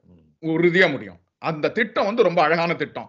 அந்த மாநாடு வெற்றி பெற்றதோ இல்லையோ, இந்த திட்டம் வெற்றி பெற்றா தமிழ்நாட்டுக்கு அது பெரிய விடிவா இருக்கும். தமிழ்நாட்டுக்கு பெரிய விடிவா இருக்கும். சரி, அப்புறம் இன்னொரு விஷயமும் நம்ம ஏற்கனவே பேசிட்டு இருந்தோம். சாராயம் இல்லாத ஒரு தமிழ்நாடு சாத்தியமா? சாராயம் இல்லாத தமிழ்நாடு ஒரு சாத்தியமா? இல்ல மது இல்லாத தமிழ்நாடு சாத்தியமா? கிடையாது, கிடையாது. நம்ம 1947 சுதந்திரம் அடையும் போது சாராயம் வேண்டாம்னு பேசிட்டு இருந்தோம். அது அன்னைக்கு அரசியலுக்கு அது தேவை. ஏன்னா வெள்ளைக்காரர்கள் மது குடிப்பவர்கள், அவர்களுக்கு எதிரான ஒரு இயக்கத்தை உருவாக்கும் போது, கட்டமைக்கும் போது காந்தி மது குடிக்காத ஒரு இயக்கத்தை உருவாக்குறாரு. வெள்ளைக்காரர்கள் கிறிஸ்துவர்கள், அப்ப அவர்களுக்கு எதிரான ஒரு கட்டமைப்பை உருவாக்குறதுக்காக தான் திலகர் வந்துட்டு விநாயகர் ஜெயந்தி கொண்டாடுறாரு. இந்துக்களை கட்டமைக்கிறது மூலமா கிறிஸ்துவர்களாக இருக்கக்கூடிய வெள்ளைக்காரர்களுக்கு எதிராக ஒரு கட்டமைப்பு உருவாக்கணுன்றதுக்காக அப்படி ஒரு கட்டமைப்பை உருவாக்குறாரு. இப்ப அந்த நேரத்துல மது ஒழிப்பு தேவைப்பட்ட ஒண்ணு. அந்த நேரத்துல கிறிஸ்துவ எதிர்ப்புன்னு சொல்லி பேசப்பட்ட இந்து ஒன்றிணைப்பு, திலகரால ஏற்படுத்தப்பட்ட இந்து ஒன்றிணைப்பு, இன்னைக்கு வரைக்கும் நம்ம அதுல பெரிய அவஸ்தைப்பட்டு இருக்கிறோம். ஆமா, திலகர் ஏற்பட்ட 1909 ஏற்பட்ட 1900 அந்த சரியான வருஷம் தெரியல. அங்கதான் வந்துட்டு முதல்ல பாம்பேல விநாயகர் சதுர்த்தி கொண்டாடுறாரு. விநாயகர் சதுர்த்தி கொண்டாடுறாங்க. அந்த விநாயகர் சதுர்த்தியில தான் இந்துக்களை ஒன்றிணைக்கிறாங்க. அது எதற்காகனா விடுதலை அமைப்பை உருவாக்கணுன்றதுக்காக. ஆனா இன்னைக்கு அதுவே வந்து நம்முடைய விடுதலை அமைப்பை சேலஞ்ச் பண்ற ஒரு அமைப்பா மாறிக்கிட்டு இருக்கு. இப்ப அதுல இருந்து நம்ம வெளியே வந்துருவோம். இப்ப இந்த இடத்துல மது ஒழிப்புன்றது தமிழ்நாட்டுக்கு இன்னைக்கு அவசியமா, தேவையா அப்படின்னு பார்த்தா கிடையாது. இன்னைக்கு மக்கள் வந்து வெஸ்டர்னைஸா மாறிட்டு இருக்காங்க. எல்லா இளைஞர்களும் தன்னுடைய வாழ்க்கையில தானும் வாழ்ந்து பார்க்கணும்னு ஆசைப்படுறான். அப்ப மது அது ஒரு சின்ன ஒரு என்டர்டைன்மெண்ட். எப்படி நீங்க ஒரு சினிமாவுக்கு போறீங்களோ, எப்படி ஒரு நாடகத்துக்கு போறீங்களோ, எப்படி ஒரு ஸ்விம்மிங்ல போயிட்டு ஒரு கடல்ல போய் நீந்தி விளையாடுறீங்களோ, அது போல மதுவும் ஒரு விளையாட்டா மாறி போச்சு இன்னைக்கு உலகம் முழுக்க. ஒரு சின்ன விளையாட்டு. அதுல நீங்க அடிக்ட் ஆகாம விளையாடுற வரைக்கும் அது அழகு. இன்னைக்கு வந்து நான் பார்த்த கலாச்சாரங்கள்ல ஒரு கணவன் மனைவி 18 வயசான ஒரு மகனையும் மகளையும் கூப்பிட்டு உட்கார வச்சு இந்த நீயும் கொஞ்சம் குடி அப்படின்னு குடிக்கிற ஒரு கலாச்சாரத்தை நான் பல இடங்கள்ல பார்த்திருக்கிறேன் மேற்குலகில். இப்ப அதே கலாச்சாரம் இந்தியாவுக்குள்ளேயும் வருது. அப்ப நீங்க பூரண மது ஒழிப்பு அப்படின்லாம் பேசுறது அவ்வளவு சிறப்பானதா இருக்குமான்னு எனக்கு சந்தேகம். ஆனா அதற்கு பதிலா ஒரு பாதுகாப்பான மது அப்படின்னு ஒண்ணு கொடுத்தீங்கன்னா அது வந்து எல்லாருக்கும் ஒரு சிறப்பா அமையும். ஏற்கனவே நமக்கு நிறைய மது இருந்தது, நமக்கான மது நிறைய இருந்தது. ஆமா, கள் ஒரு அழகான மது, பணங்கள், தென்னங்கள் இதெல்லாமே அழகான மது. அதுக்கப்புறம் நிறைய மதுக்கள், திராட்சை ரசம், இதெல்லாம் நம்ம கலாச்சாரத்துக்குள்ளேயே இருக்கிற சின்ன விஷயங்கள் இல்லையா? இதெல்லாம் இண்டஸ்ட்ரியலைஸ் பண்றதுக்கும் இதை ஸ்டாண்டர்டைஸ் பண்றதுக்கும் நமக்கு ஒரு சிஸ்டம் வேணும். ஆமா, நீங்க கள்ள எடுத்து இப்ப எப்படி ஆவின்ல பாலை கலெக்ட் பண்ணி விற்கிறீங்க, அதே மாதிரி கள்ள கலெக்ட் பண்ணி கள்ள வந்துட்டு அரசு மூலமா கலெக்ட் பண்ணி அதை ப்ராசஸ் வச்சுக்கோங்க. கேரளா கவர்மெண்ட் கல்லை வந்து ஏற்றுமதி பண்ணி சம்பாதிக்கிறாங்க. அடுத்த கட்டம் அது. கல் இங்க வந்து அதுக்கு இங்க வந்து பெர்மிஷன் இல்லை. ஏன்னா அது கல்லுக்கு வந்து இங்க உரிமை வழங்கும் போது, அனுமதி வழங்கும் போது அந்த எக்கானமி அந்த கிராமத்துக்குள்ளே சுத்திட்டு இருக்கோம். இது ஒரு பெரிய கார்பரேட் கம்பெனில போயிட்டு பொருளாதாரம் போது எல்லாம் இங்க பெரும்பாலான ஆல்கஹால் கம்பெனிஸ் எல்லாம் நடத்துறது வந்து அரசியல்வாதிகள் தான். அவங்க தன்னுடைய தொழில அதிகரிக்க தான் பார்ப்பாங்க. எப்படி லோக்கல் எக்கானமி டெவலப் பண்றதுக்கு அவங்க வந்து உதவுவாங்க. இப்ப திருப்பி நம்ம பாயிண்ட்க்கு வந்துருவோம். இப்ப நம்ம இந்தியாவுக்குள்ள மது ஒழிப்பு வாய்ப்பு இல்லையா அப்படின்னு பார்த்தா கட்டாயம் மது ஒழிப்பு வாய்ப்பு இல்ல. இன்னைக்கு இருக்கிற மனநிலையில வாய்ப்பு இல்ல. ஆனா பாதுகாப்பான மது வாய்ப்பு இருக்கா? இருக்கு. அதுக்கும் நேட்டிவா சேர்த்து நீங்க பண்ண முடியுமா? பண்ணலாம். இப்ப வந்து கசாவான்னு ஒரு மது வந்து ஃபிஜில உண்டு. ஒரு வேற எடுத்து நசுக்கி அதுல இருந்து எடுத்து அந்த கம்யூனிட்டியை உட்கார்ந்து குடிப்பாங்க. ஒரு வேற எடுத்து நசுக்கி கிட்டத்தட்ட கிழங்கு மாதிரி அதை பண்ணி அதை தண்ணியில போட்டு அப்படியே பண்ணுவாங்க. அதை அவங்க உற்பத்தி பண்ற விதமே ரொம்ப அதை நம்ம கொஞ்சம் காசு பார்க்க முடியாதுன்னு வச்சுங்களேன். அந்த கிழங்கு எடுத்து வாயில போட்டு நல்லா மெல்லிட்டு அதை துப்புவாங்க. அதை ஒரு கிண்ணத்துல போட்டு நல்லா பிசைவாங்க. இப்படி பண்ணி அந்த ஜூஸை உருவாக்குவாங்க. அந்த மது இருக்கு இல்லையா, அது உங்களுடைய எச்சல், தண்ணீர், அந்த கிழங்கினுடைய சாறு, இதுல இருந்து உருவாக்கப்பட்ட மது. இப்படி உலகம் முழுக்க மதுக்கள் பல விதத்துல இருக்கு. அதே மாதிரி நான் கன்னியாகுமரியில ராமேஸ்வரத்துல கொஞ்ச நாள் நான் வேலை செஞ்சுட்டு இருந்தேன். அங்க ஒரு மது வகை உண்டு. அதை பாட்டில் அடைச்சு அங்க இருக்கக்கூடிய மக்கள் விற்கிறது வழக்கம். இப்ப ஒவ்வொரு ஊருக்கும் ஒவ்வொரு மது இருக்கு. அப்ப நீங்க அங்கேயே அதை விடும்போது நீங்க சொன்ன அதே பாயிண்ட் அங்க வந்து நல்ல சக்சஸ்ஃபுல்லா வரும். அந்த கிராமத்தினுடைய எக்கானமி வளரும். இப்ப நீங்க இல்லீகலா வீட்டுக்குள்ள சாராயம் காய்ச்சற பெண்கள் அந்த தொழிலை செய்வாங்கல்ல. ஆனா அதை ஸ்டாண்டர்டைஸ் பண்றதுக்கான ஒரு சிஸ்டத்தை மட்டும் கிரியேட் பண்ணுங்க. தரப்படுத்துதலுக்கான ஒரு சிஸ்டத்தை உருவாக்குங்க. அப்ப ஆட்டோமேட்டிக்கா கவர்மெண்ட்டுக்கும் நல்ல பேர் கிடைக்கும், மக்களுக்கும் வேலை வாய்ப்பு உருவாகும் இல்லையா? ஆமா, இதைத்தான் நம்ம செய்யணும். இப்ப அதே மாதிரி இன்னொரு விஷயம் பார்க்கணும். யார் இந்த குற்றத்துல ஈடுபடுறாங்கன்னு பாத்தீங்கன்னா பெரும்பாலும் மது சம்பந்தப்பட்ட குற்றங்கள்ல ஈடுபடுறது தமிழ்நாட்டுல அதிக எண்ணிக்கையில எனக்கு தெரிஞ்சு என்னுடைய புரிதலுக்கு உட்படுத்தி பார்த்தோம்னா தலித் சமுதாயத்தை சேர்ந்த மக்கள். இது ரொம்ப ஷாக்கிங்கா இருக்கும். பெரும்பாலான தலித் சமுதாய பெண்கள் வந்து இந்த இந்த குற்றவாளிகளா இருக்கிறவங்க தலித் சமுதாயத்தை சேர்ந்த பெண்களா இருக்காங்க என்னுடைய புரிதல் படி. நீங்க என்ன ஜாதிமான்னு கேட்டு எழுதுவோம் இல்ல, அங்க பார்த்தா இவங்க வந்து ஒரு ஒரு சொல்ற ஜாதி வந்து அந்த தலித் சமுதாயத்துக்குள்ள லிஸ்டுக்குள்ள வர்றதா இருக்கும். இது ரொம்ப வருத்தமான ஒரு விஷயம். அப்ப நாம டெஃபினட்டா இவங்களுக்கு என்ன பிரச்சனைன்னு புரிஞ்சுக்கிட்டாதான் இதை சரி பண்ணி இவங்களை இதுல இருந்து வெளியே எடுக்க முடியும். சரியா? அது ரொம்ப முக்கியமான ஒரு விஷயமா நான் பார்க்கிறேன். அதே நேரத்துல இத சரி பண்றதுக்கு முழுக்க முழுக்க ஒரு ஆய்வு தேவை. இத ஆய்வு பண்ணாதான் நம்ம அடுத்த சட்டத்துக்கு கூப்பிட்டு போக முடியும். வெறுமனவே மது தேவையில்லை அப்படின்ற 2 வார்த்தைகளை வச்சுக்கிட்டு அரசியல் செய்யக்கூடாது.